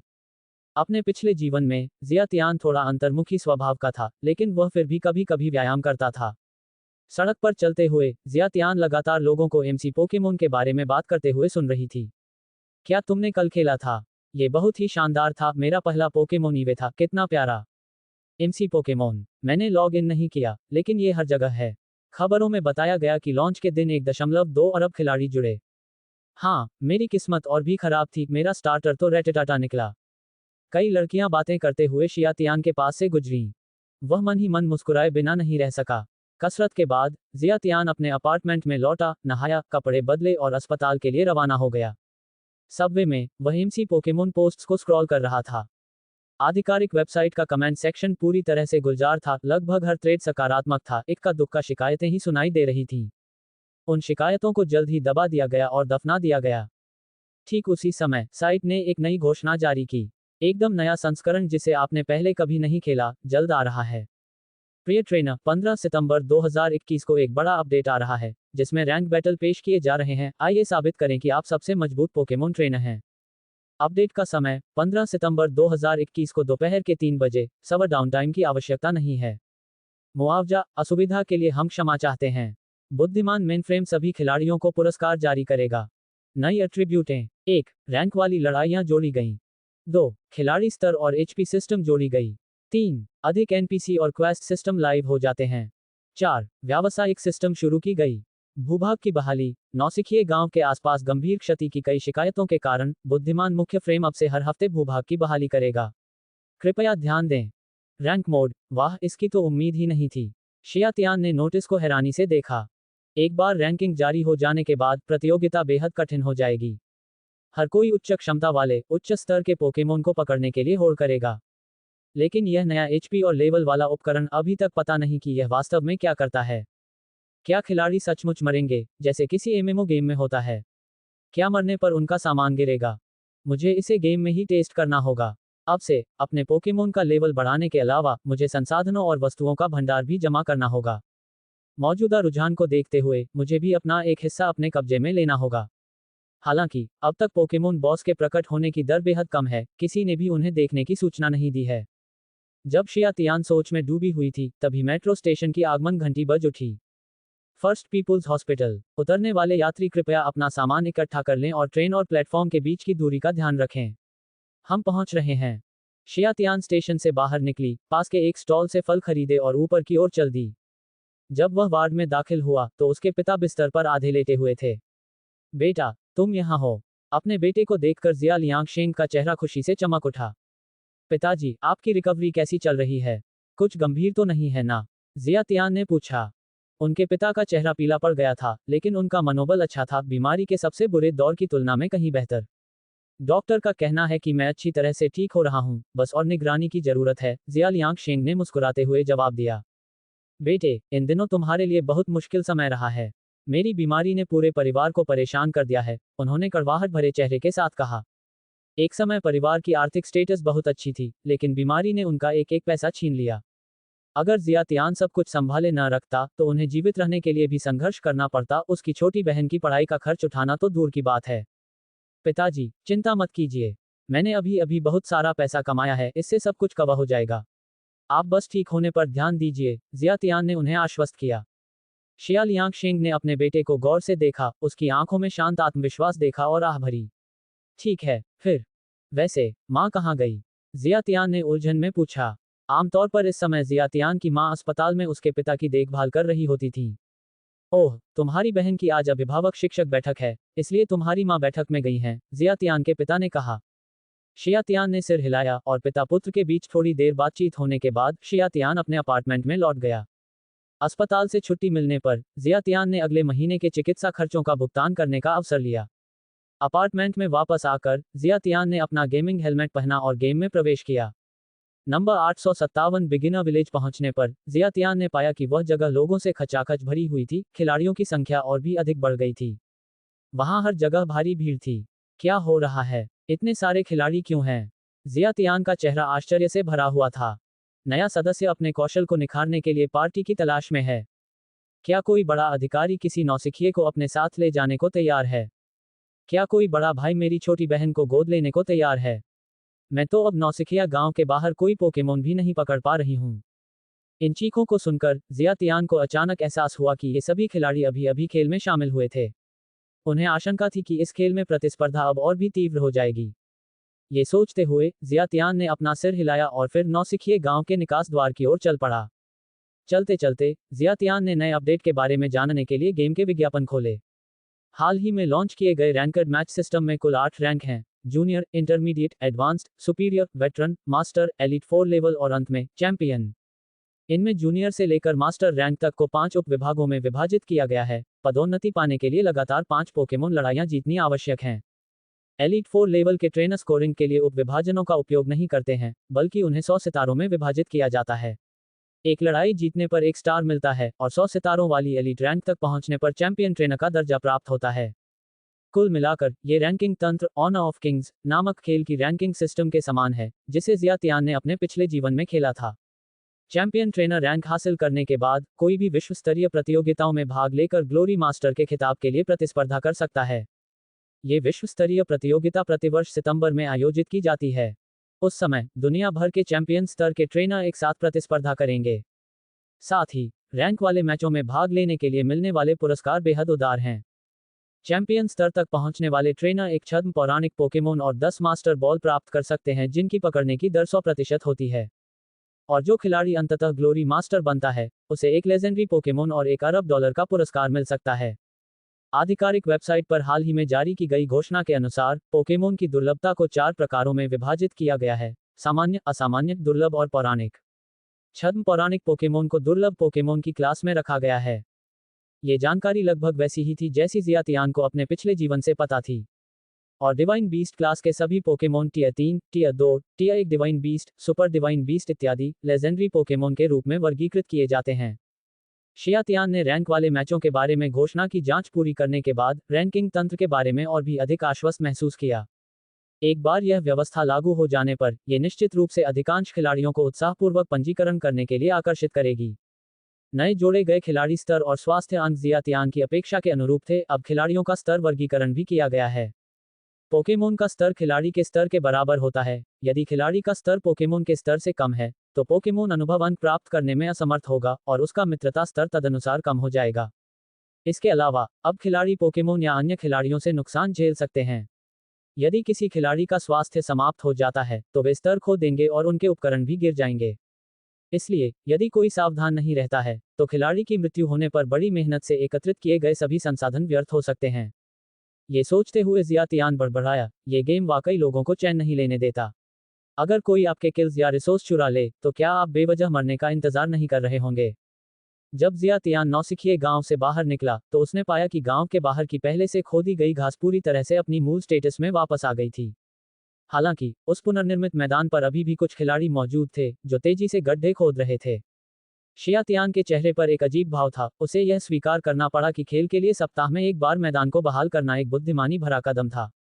अगर खिलाड़ियों को इसी तरह खुदाई करने की इजाजत दी गई तो जमीन शायद पूरी तरह से खोद दी जाएगी। जियातियान ने एक नज़र डाली और ओक के जंगल की ओर चलना जारी रखा, जहां उसने कल अपना लेवल बढ़ाया था। पिचू का वर्तमान स्तर पहले से ही लेवल 9 है, जबकि जियातियान का कैरेक्टर स्तर केवल लेवल 2 है, इसलिए वह पिचू को किसी भी प्रकार का अनुभव प्रदान नहीं कर सकता था। कैरेक्टर लेवल बढ़ाने के 2 तरीके हैं, एक है माइनिंग करना और दूसरा है पोकेमोन को हराना। बेशक खनन का तो सवाल ही नहीं उठता था, इसलिए जियातियान के पास अपने चरित्र स्तर को बढ़ाने के लिए पोकेमोन को हराने के अलावा और कोई विकल्प नहीं बचा था। साथ ही वह ये भी देखना चाहता था कि क्या उसे रास्ते में कुछ ऐसे पोकेमोन मिल सकते हैं जिनमें पकड़ने की अच्छी क्षमता हो। जियातियान अभी ज्यादा दूर नहीं चली थी कि अचानक दूर से एक महिला खिलाड़ी दौड़ती हुई उसके पास आ गई। बड़े भाई, चलो पोकेमोन की लड़ाई लड़ते हैं। जियातियान ने अपनी चाल रोक दी और लड़की के सिर के ऊपर लिखे नाम को देखा। ये लिटिल डोरबेल नाम की एक महिला खिलाड़ी का नाम था। जियातियान ने थोड़ी देर सोचा, सिर हिलाया और कहा, जरूर। बहुत बढ़िया। ये सुनकर छोटी घंटी नाम की लड़की के चेहरे पर खुशी झलक रही थी और वह उत्साह से चहक उठी। बड़े भाई, आपको सावधान रहना चाहिए, मेरा पोकेमोन पहले से ही लेवल 4 का है। लिटिल डोरबेल का चेहरा गंभीर हो गया जब उसने एक लाल और सफेद पोके बॉल निकाली। डिंग, खिलाड़ी लिटिल डोरबेल आपको एक रैंक वाले मुकाबले में आमंत्रित करता है। क्या आप स्वीकार करते हैं? स्वीकार करो, जियातियान ने बेपरवाही से मुस्कुराते हुए कहा, जब तुम बाद में हारोगे तो यह मत कहना कि मैं तुम्हें धमका रहा हूं। हम्फ, मैं कैसे हार सकता हूं? बड़े भाई, बस देखते रहो। जाओ, टेडियसा, छोटी घंटी चिल्लाई और अपने हाथ में मौजूद पोके बॉल को फेंक दिया। सफेद रोशनी की एक चमक के साथ भूरे रंग का एक टेडियसा उन दोनों के सामने प्रकट हुआ। तो यह एक टेडियसा है। जियातियान के चेहरे पर थोड़ी हैरानी दिखाई दी। टेडियसा एक सामान्य प्रकार का पोकेमोन है जो उर्सारिंग में विकसित हो सकता है। इसमें 3 संभावित क्षमताएं हैं: उठाना, फुर्तीले पैर और शहद इकट्ठा करना। वह सोचने लगा कि उसकी इस टेडियुर्सा में क्या क्षमता है। हालांकि जियातियान के लिए यह कोई बड़ी समस्या नहीं थी। ये जानना जरूरी है कि पिचू पहले से ही लेवल 9 पर था, जो टेडियसा से पूरे 5 लेवल ऊपर था। ये कहा जा सकता है कि इस लड़ाई में जीत लगभग उनकी मुट्ठी में थी। लेकिन फिर भी पिकअप क्षमता वाले पोकेमोन के बारे में सोचते हुए वह वास्तव में उनमें से एक को पकड़ सकता है। शियातियान को याद आया कि अगर किसी पोकेमोन में पिकअप क्षमता हो और उसकी मित्रता का स्तर उच्च हो, जब इन्हें पार्टी में रखा जाता है तो युद्ध के बाद कुछ वस्तुएं या बेरी प्राप्त करने की संभावना होती है। इसलिए खेल के शुरुआती चरणों में पिकअप क्षमता वाले पोकेमोन का होना बहुत मददगार होता है। मुझे शायद पिकअप क्षमता वाला पोकेमोन पकड़ना चाहिए। हालांकि शियातियान ये सोच रहा था, लेकिन उसकी हरकतें नहीं रुकीं। जाओ, पिचू। सफेद रोशनी की एक चमक के साथ एक छोटा पीला चूहा टेडियसा के सामने प्रकट हुआ। वाह, कितना प्यारा पिचू है। मैदान पर प्यारे पिचू को देखकर लिटिल डोरबेल की आंखें तुरंत चमक उठी और उनमें हल्के हल्के छोटे तारे दिखाई देने लगे। लेकिन तुम्हारा पिचू लेवल 9 क्यों है? लिटिल डोरबेल होश में आई और जब उसने पिचू का स्तर देखा तो वह तुरंत सदमे में चिल्ला उठी। उसका चेहरा अविश्वास से भरा हुआ था। ये कैसे संभव है? अब तक वह जिन पेशेवर खिलाड़ियों को जानती थी उनमें हवा त्यागने की बात नहीं करती का स्तर सबसे ऊंचा था और उसका चारमंडल केवल स्तर 7 तक ही पहुंचा था। इसके बाद उसके भाई का स्क्विर्टल था जो लेवल 6 पर पहुंच चुका था और लेवल 7 पर पहुंचने ही वाला था। लेकिन अब उसका सामना वास्तव में एक ऐसे खिलाड़ी से हुआ जिसके पास लेवल 9 का पिचू था। ये तो सरासर हास्यास्पद था। क्या उसने रॉकेट की सवारी करके अपना कौशल बढ़ाया? वैसे माँ कहाँ गई? जियातियान ने उलझन में पूछा। आमतौर पर इस समय जियातियान की माँ अस्पताल में उसके पिता की देखभाल कर रही होती थी। ओह, तुम्हारी बहन की आज अभिभावक शिक्षक बैठक है, इसलिए तुम्हारी माँ बैठक में गई हैं, जियातियान के पिता ने कहा। शियातियान ने सिर हिलाया और पिता पुत्र के बीच थोड़ी देर बातचीत होने के बाद शियातियान अपने अपार्टमेंट में लौट गया।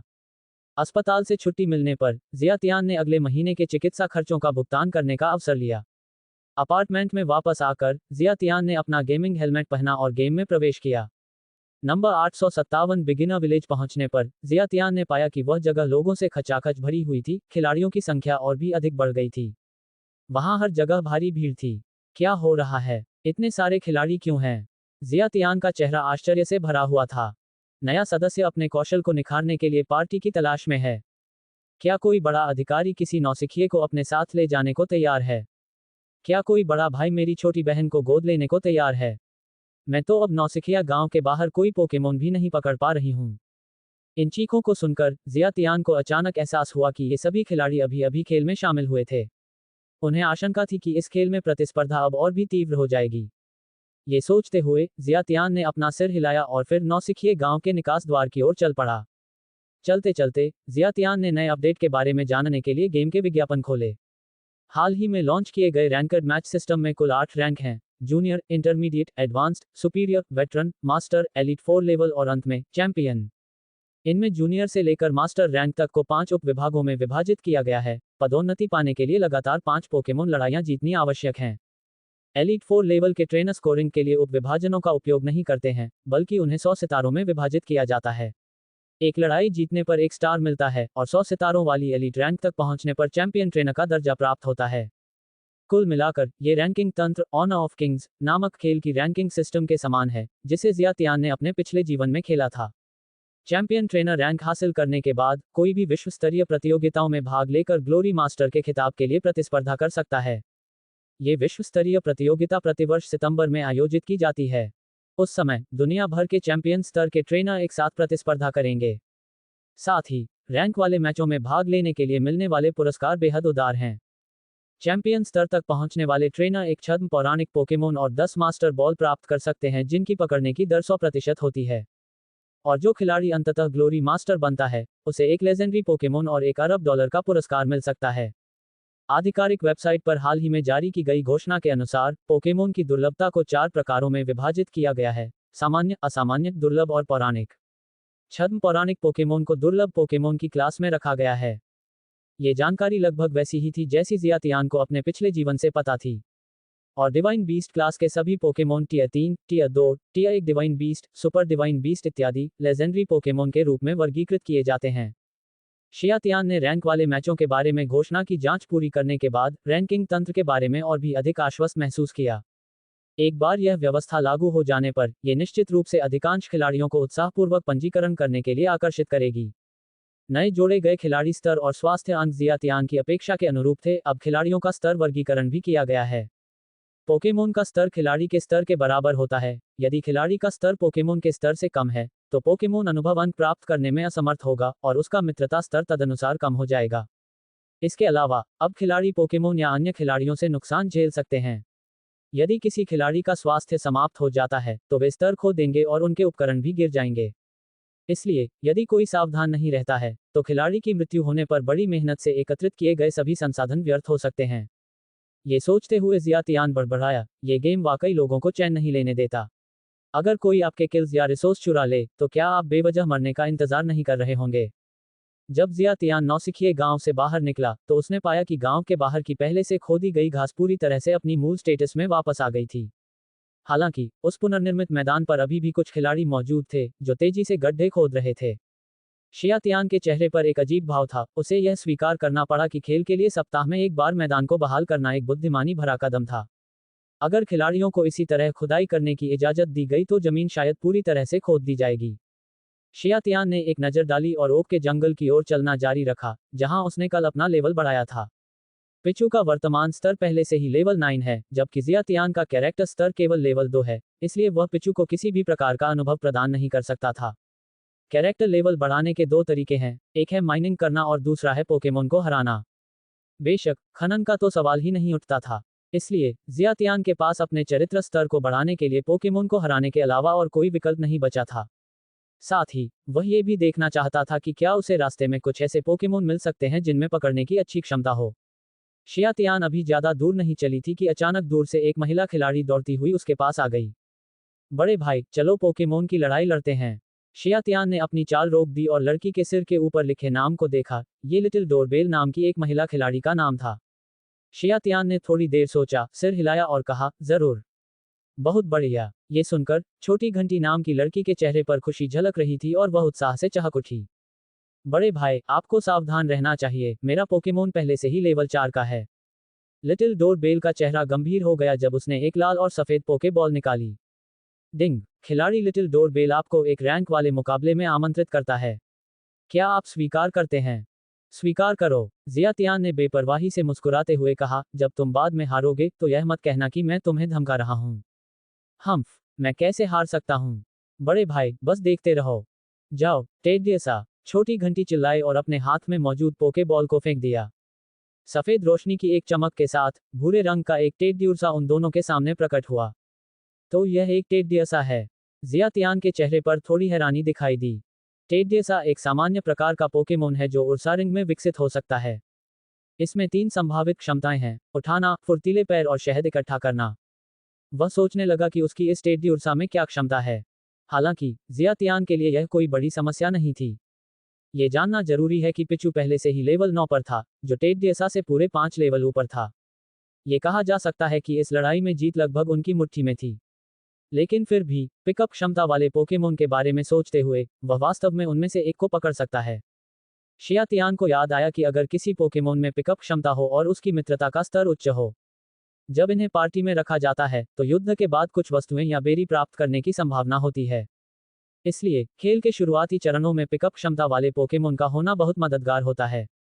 मुझे शायद पिकअप क्षमता वाला पोकेमोन पकड़ना चाहिए।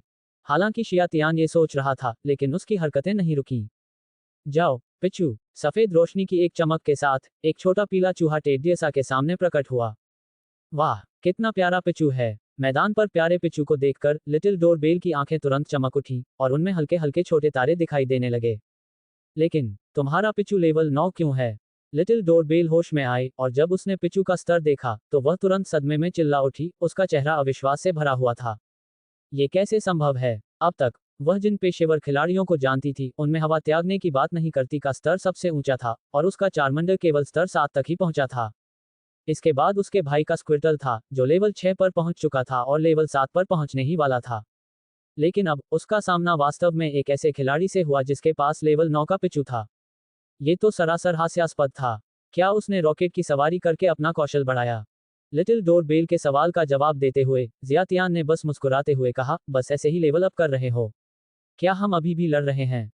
अगर नहीं, तो तुम्हें हार मान लेनी चाहिए। हम लड़ रहे हैं, बिल्कुल लड़ रहे हैं। भले ही तुम्हारा पिचू लेवल 9 का हो, मैं हार नहीं मानूंगा। जब तक खत्म नहीं हो जाता, तब तक खत्म नहीं होता। ये सुनकर छोटी डोर बेल ने अपने होंठ दबाए और दृढ़ निश्चय के साथ कहा। हालांकि किसी पोकेमोन का स्तर लड़ाई में एक महत्वपूर्ण कारक होता है, लेकिन ट्रेनर के आदेश भी बहुत महत्वपूर्ण होते हैं। यह कोई टर्न बेस्ड गेम नहीं है जिसमें आप बारी लेते हैं और फिर मैं बारी लेता हूं। क्योंकि यह बारी आधारित गेम नहीं है, इसलिए पोकेमोन की लड़ाइयों में कई अनिश्चित कारक होते हैं। तो अभी भी कोई भी जीत सकता है। हालांकि छोटी डोर बेल ने ऐसा कहा, फिर भी वह अंदर से बहुत दुखी महसूस कर रही थी। अरे नहीं, इस बार तो मैं सचमुच बुरी तरह फंस गया हूं। क्या मेरी लगातार 9 जीत का सिलसिला यहीं खत्म हो जाएगा? शियातियान ने धीरे से हंसते हुए कहा, तो तैयार हो जाओ। पिचू, टेल विप का इस्तेमाल करो। टेडियसा ने पिकाचू को अपनी बिजली के आकार की पूंछ हिलाते हुए देखा और उसकी सतर्कता कम हो गई। पिकाचू के प्रति उसकी सतर्कता काफी कम हो गई और उसका बचाव कमजोर पड़ गया। वाह, तुम तो गंदी चाल चल रहे हो। छोटी डोर बेल ने झट से आदेश दिया, टेडियसा, बेबी डॉल जैसी आंखें लगाओ। वो टेडियसा ने जोर से चीख मारी, उसकी पानी भरी आंखें अचानक गुलाबी रोशनी से चमक उठी क्योंकि वह पिचू को घूर रहा था। बेबी डॉल आइज का प्रभाव प्रतिद्वंद्वी को घूरना है, जिससे उसका आक्रमण स्तर कम हो जाता है। इसके अलावा, ये निश्चित रूप से एक प्राथमिकता वाला कदम होगा। टेडियसा की निगाहों के सामने पिचू एक पल के लिए अकड़ गया और फिर उसका हमला करने का तरीका काफी कम हो गया। टेडियसा, अब स्क्रैच का इस्तेमाल करो। पिचू को लड़खड़ाते देख छोटी घंटी स्वाभाविक रूप से इस अवसर को हाथ से जाने नहीं देना चाहती थी। पिचू, ऊपर कूदो और थंडर शॉक का इस्तेमाल करो। इस स्टेटस का सामना करते हुए जियातियान के चेहरे पर कोई भाव नहीं बदला और उसने शांत भाव से कहा। पिचू ने ऊपर की ओर छलांग लगाई, जिसके कारण टेडियसा का स्क्रैच चूक गया। इस अवसर का लाभ उठाते हुए पिचू के शरीर से एक चमकदार सुनहरी रोशनी निकली और उसने टेडियसा पर जोरदार प्रहार किया। वो टेडियसा को इलेक्ट्रो बॉल से चोट लगी और वह दर्द से चीख उठा। इस समय युद्ध सूचना पैनल पर टेडियसा की एचपी तुरंत 2/3 कम हो गई। ये देखकर छोटी डोर बेल के चेहरे का भाव एकदम बदल गया और वह चिल्लाई, नुकसान इतना ज्यादा कैसे हो सकता है? शियातियान ने हल्की सी मुस्कान दी। पिचू का थंडर शॉक पहले से ही लेवल 6 का था, इसलिए स्वाभाविक रूप से नुकसान बहुत अधिक था। प्रत्येक पोकेमोन के कौशल का अधिकतम स्तर 10 है। इसलिए पिचू के थंडर शॉक से होने वाला नुकसान निश्चित रूप से प्रभावशाली था। इसके अलावा पिचू और टेडियसा के बीच 5 स्तर का अंतर था और स्पेशल अटैक और स्पेशल डिफेंस में बहुत बड़ा अंतर था। यही कारण था कि टेडियसा ने अपनी एचपी का 2/3 हिस्सा खो दिया। टेडियसा, कोवेट का इस्तेमाल करो। छोटी डोर बेल चिल्लाई। कोवेट का प्रभाव यह है कि यह आकर्षक दिखने और चार्म का उपयोग करते हुए प्रतिद्वंद्वी के पास जाकर उस पर हमला करता है और यह प्रतिद्वंद्वी के पास मौजूद वस्तु को भी चुरा सकता है। अपने ट्रेनर का आदेश सुनकर टेडियसा ने एक चीख मारी और पिचू की ओर आकर्षक ढंग से बढ़ते हुए हमले की तैयारी में अपना एक पंजा आगे बढ़ाया। भले ही यह टेडियसा केवल लेवल 4 का है, लेकिन इसके मूव्स की रेंज काफी गहरी है। लेवल 4 पर टेडियसा के पास 4 कौशल थे, फ्लिंग, कोवेट, स्क्रैच और बेबी डॉल आइज। इसमें मौजूद कौशलों की संख्या लेवल 8 के पिचू के बराबर थी। पिचू के पास फिलहाल thunder shock, tail whip, charm और स्वीट किस जैसी क्षमताएं थीं। ये सोचकर जियातियान ने आदेश देना नहीं भूला। उसने शांत भाव से कहा, पिचू, मंत्र का प्रयोग करो। चैप्टार्म का प्रभाव प्रतिद्वंद्वी के साथ मैत्रीपूर्ण संबंध स्थापित करना है, जिससे उनकी लड़ने की इच्छा कम हो जाती है और इस प्रकार उनका आक्रमण स्तर गिर जाता है। चैप्टार्म के प्रभाव में आकर टेडियसा अचानक पिचू के प्रति मित्रवत हो गया, यहां तक कि उसने अपने पंजे भी अंदर खींच लिए। ये देखकर जियातियान भी थोड़ा मुस्कुराया। पिचू, आखिरी बार करो थंडर शॉक। पी चू, शियातियान का आदेश सुनकर पिचू ने जोर से दहाड़ मारी। उसके पूरे शरीर पर सुनहरी रोशनी चमक उठी और फिर वह तेजी से आगे बढ़ा और टेडियसा की ओर विस्फोट कर गया। बूम! ऐसे भयंकर हमले से टेडियसा पीछे की ओर उड़ गया और जमीन पर गिर गया, उसकी आंखें भंवरों में बदल गईं। बैटल इन्फो पैनल पर टेडियसा की एचपी तुरंत खाली हो गई। डिंग! खिलाड़ी रेड ने पोकेमोन लड़ाई में खिलाड़ी लिटिल डोर बेल को हरा दिया और एक अंक प्राप्त किया। वर्तमान रैंक, शुरुआती ट्रेनर 1 स्टार 1/5। डिंग! खिलाड़ी रेड की लेवल सीमा के कारण पिचू अनुभव अंक अर्जित नहीं कर सकता। डिंग! पिचू ने युद्ध में टेल विप, चार्म और थंडर शॉक जैसी क्षमताओं का इस्तेमाल किया। कौशल दक्षता बढ़ गई है। 100 गुना लाभ सक्रिय होने के साथ टेल विप का स्तर 4 तक बढ़ गया है और चार्म का स्तर 3 तक बढ़ गया है। अरे, मेरी लगातार 9 जीत का सिलसिला पल भर में टूट गया। छोटी डोर बेल ने मुंह बनाया और असहाय होकर टेडियसा को याद किया। शाबाश, पिचू! शियातियान नीचे झुकी और पिचू के सिर पर थपथपाया। चू। पिचू ने आराम से एक आवाज निकाली। डिंग। खिलाड़ी के साथ पिचू की दोस्ती जोड़ 1-0 बढ़ गई है। वर्तमान दोस्ती 70। बड़े भाई, आपने पिचू को लेवल 9 तक कैसे प्रशिक्षित किया? छोटी घंटी अब तक खुद को संभाल चुकी थी और उत्सुकता से पूछने लगी। उसे वाकई समझ नहीं आ रहा था कि जियातियान ने पिचू को इतनी जल्दी लेवल अप कैसे कर लिया। पिचू एक इलेक्ट्रिक टाइप पोकेमोन है, जो वाटर टाइप पोकेमोन के खिलाफ मजबूत होता है। लड़ाई में टाइप का लाभ बेहद महत्वपूर्ण होता है और निर्णायक भूमिका निभा सकता है।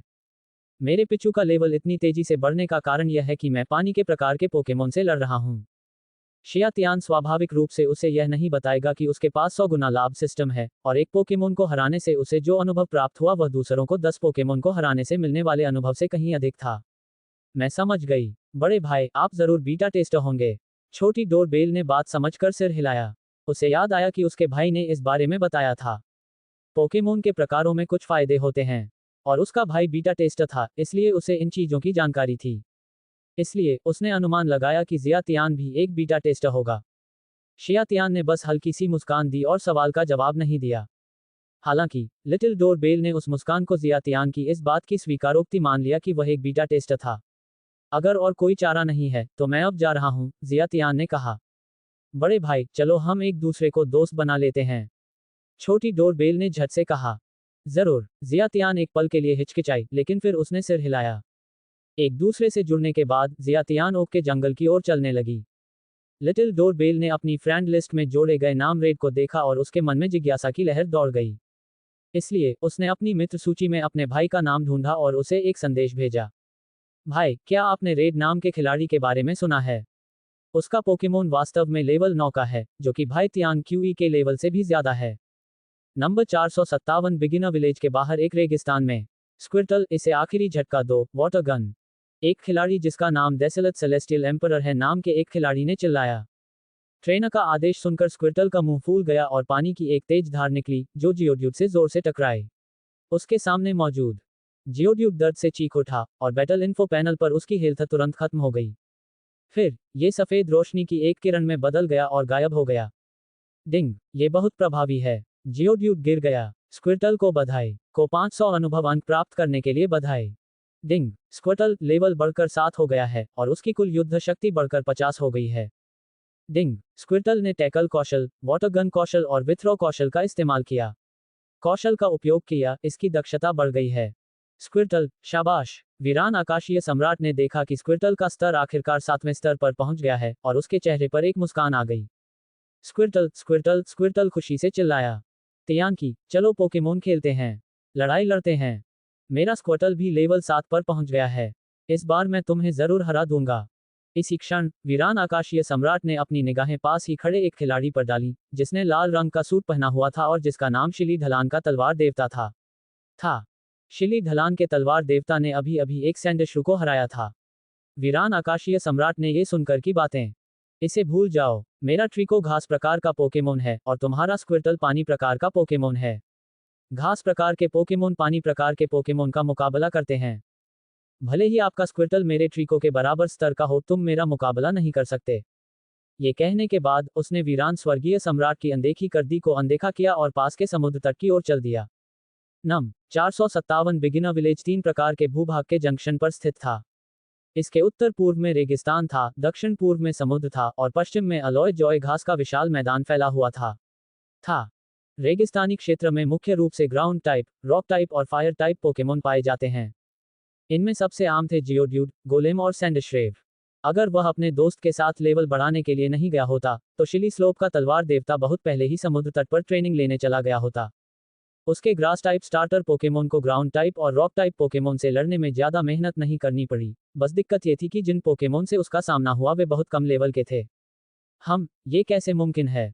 लड़ाई सिर्फ टाइप एडवांटेज पर निर्भर रहने से नहीं जीती जाती। मैं फिलहाल शुरुआती स्तर के ट्रेनर के 5 स्टार रैंक पर हूँ। मुझे नहीं पता कि मैंने घास प्रकार के पोकेमोन वाले कितने खिलाड़ियों को हराया है। वीरान स्वर्गीय सम्राट का चेहरा उतर गया जब उसने पलटवार किया। हालांकि उसने ऐसा कहा, लेकिन वह अपने दिल में यह बात अच्छी तरह जानता था। दोनों ही क्लोज्ड बीटा प्लेयर थे, लेकिन फिर भी उनकी क्षमताओं में काफी अंतर था। उनकी अपनी नेतृत्व क्षमता और अंतर्दृष्टि उनके मित्र की क्षमताओं के मुकाबले कहीं नहीं ठहरती थी। इसलिए भले ही उनके पोकेमोन का स्तर समान हो, लेकिन टाइप की कमी और कमांड क्षमता में अंतर के कारण वह सचमुच अपने दोस्त का मुकाबला करने में असमर्थ था। डिंग, आपके लिए एक संदेश आया है, कृपया इसे देखें। तभी एक सूचना ने डेसोलेट सेलेस्टियल सम्राट का ध्यान आकर्षित किया। उसने चैट चैनल खोला और देखा कि यह उसकी छोटी बहन लिटिल डोरबेल का संदेश था। वह थोड़ा हैरान रह गया। क्या यह मेरी छोटी बहन है? वह मुझे क्यों ढूंढ रही है? हालांकि जब उसने अपनी बहन द्वारा भेजा गया संदेश देखा तो वह एक पल के लिए स्तब्ध रह गया, फिर उसके चेहरे पर सदमे के भाव दिखाई दिए। अरे बाप रे, कोई तो लेवल 9 पर भी पहुंच गया। एक क्लोज्ड बीटा प्लेयर जिसका नाम रेड है। मैंने तो उसका नाम भी कभी नहीं सुना। डेसोलेट सेलेस्टियल सम्राट पूरी तरह से असमंजस में था। फिर उसने शिली ढलान के तलवार देवता का पीछा किया और पूछा, तियान की, क्या हमारे क्लोज्ड बीटा के दौरान रेड नाम का कोई खिलाड़ी था? रेड? मैंने तो उसके बारे में कभी सुना ही नहीं। शिली ढलान का तलवार देवता ने अपना सिर हिलाया और अपने दोस्त की ओर हैरानी से देखा। क्यों? क्या हुआ? मेरी बहन ने मुझे एक संदेश भेजा जिसमें उसने बताया कि वह एक ऐसे खिलाड़ी से मिली है जिसने अपने पोकेमोन को लेवल 9 तक प्रशिक्षित किया है और उसने पूछा कि क्या हमें पता है कि वह क्लोज्ड बीटा प्लेयर था या नहीं, डेसोलेट सेलेस्टियल एम्परर ने बताया। स्तर 9। ये सुनकर शिली ढलान के तलवार देवता के चेहरे पर भी सदमे की एक झलक दिखाई दी। वह कैसे संभव है? उनकी समझ के अनुसार क्लोज्ड बीटा खिलाड़ियों के उनके बैच में डायनेस्टी गिल्ड के अध्यक्ष win does not speak of abandoning ने सबसे तेजी से लेवल अप किया था। हवा त्यागने की बात नहीं करती का चारमंडल लगभग लेवल 8 पर था। राष्ट्रीय पेशेवर खिलाड़ियों में उन्हें नंबर 1 माना जाता था। लेकिन अब अचानक उसके दोस्त ने उसे बताया कि किसी ने पहले ही अपने पोकेमोन का स्तर 9 तक बढ़ा दिया है। दरअसल यह मौजूदा शीर्ष क्रम के पेशेवर खिलाड़ी win does not speak of abandoning से 2 स्तर ऊपर था। ये वाकई चौंकाने वाला था। शायद कुछ ऐसे विशेषज्ञ भी हों जो लेवल ग्राइंडिंग में माहिर हों। हवा त्यागने की बात नहीं करती को गिल्ड का प्रबंधन भी करना पड़ता है, इसलिए ये समझ में आता है कि उसका स्तर थोड़ा धीरे बढ़ता है। कुछ देर सोचने के बाद शिली ढलान के तलवार देवता ने कुछ अनिश्चितता से कहा, शायद मुझे इस रेड के बारे में बहुत जिज्ञासा है। क्यों ना हम उनसे मिलने चलें? हम उस विशेषज्ञ को अपना सम्मान दे सकते हैं और उनसे कुछ अनुभव सीख सकते हैं। वीरान स्वर्गीय सम्राट ने उम्मीद से भरे चेहरे के साथ कहा, जब तक मैं इंटरमीडिएट ट्रेनर नहीं बन जाता तब तक इंतजार करो। अब मुझे सिर्फ 2 मैच और जीतने हैं। शिली स्लोप के तलवार देवता ने USLAVE बड़ी ईनता से कहा। दूसरी तरफ शियातियान एक बार फिर ओक के जंगल की गहराई में प्रवेश कर चुका था। उसका वर्तमान स्थान 857 बिगिनर विलेज से पहले ही काफी दूर था। यह उस जगह से भी कहीं अधिक दूर था जहां वह पहले था। उसके इतनी गहराई तक जाने का कारण यह था कि नौसिखिए गांव में भोजन और पोकेबॉल का भंडार भरने के अलावा उसने 5 औषधि भी खरीदी थी। अपने बैग में पोषण होने के कारण वह किसी भी समय अपने पोकेमोन का इलाज कर सकता था। इससे उसके पोकेमोन का इलाज करने के लिए नौसिखिए गांव लौटने में लगने वाला समय भी काफी कम हो गया। शियातियान एक झाड़ी को हटाते हुए आगे बढ़ा और उसके सामने एक छोटी नदी दिखाई दी। नदी घुमावदार रास्तों से होते हुए ओक वन के दूसरी ओर तक जाती थी। नक्शे से ओक वन के दूसरी ओर समुद्र से सटा हुआ एक रेतीला समुद्र तक था। शायद मुझे पानी के प्रकार का पोकेमोन मिल जाए। मुझे आश्चर्य है कि क्या समुद्र तट पर कोई स्टार्टर पोकेमोन मिलते हैं। मुझे याद है, पानी के प्रकार के स्टार्टर पोकेमोन स्क्विर्टल, टोटोडाइल, मडकिप, पिपल्प, ओशावॉट, फ्रोकी, पॉप्लियो और नवीनतम पीढ़ी का सोबल हैं। स्क्विर्टल, ओशावॉट, पॉप्लियो और सोबल के समुद्र तट पर अंडे देने की संभावना अधिक होती है, जबकि मडकिप और टोटोडाइल पहाड़ी झीलों के पास अंडे देते हैं। पिपल्प बर्फ के मैदानों में पाया जाता है और फ्रोकी दलदली क्षेत्रों में पाया जाता है। पानी के प्रकार के केवल 3 ही स्टार्टर पोकेमोन हैं जिन्हें पाना फायदेमंद है, स्क्विर्टल और मडकिप मेगा इवोल्यूशन कर सकते हैं, और तीसरा है फ्रोकी। मेरे पिछले जीवन के खेल में दी गई व्याख्या के अनुसार बैटल बॉन्डर एट्रीब्यूट वाला फ्रोकी मिलने की संभावना है। बॉन्डर फेनोमेनन इवोल्यूशन के बाद इसका अंश ग्रेनिंजा रूप मेगा इवोल्यूशन से बिल्कुल भी कमतर नहीं है। हालांकि मुझे नहीं पता कि यह गेम इसे उत्पन्न कर सकता है या नहीं। ये सोचते हुए जियातियान नदी के किनारे किनारे ओक के जंगल से होते हुए एक विशाल रेतीले समुद्र तट पर पहुंचा। इस समय समुद्र तट पर एक अधेड़ उम्र के अंकल बीच शॉर्ट्स पहने हुए, हाथ में मछली पकड़ने वाली छड़ी लिए समुद्र के किनारे बैठे थे और समुद्र में चारा फेंक रहे थे। इस अधेड़ उम्र के अंकल को देखकर जियातियान भी एक पल के लिए स्तब्ध रह गया। एक खिलाड़ी या एक NPC?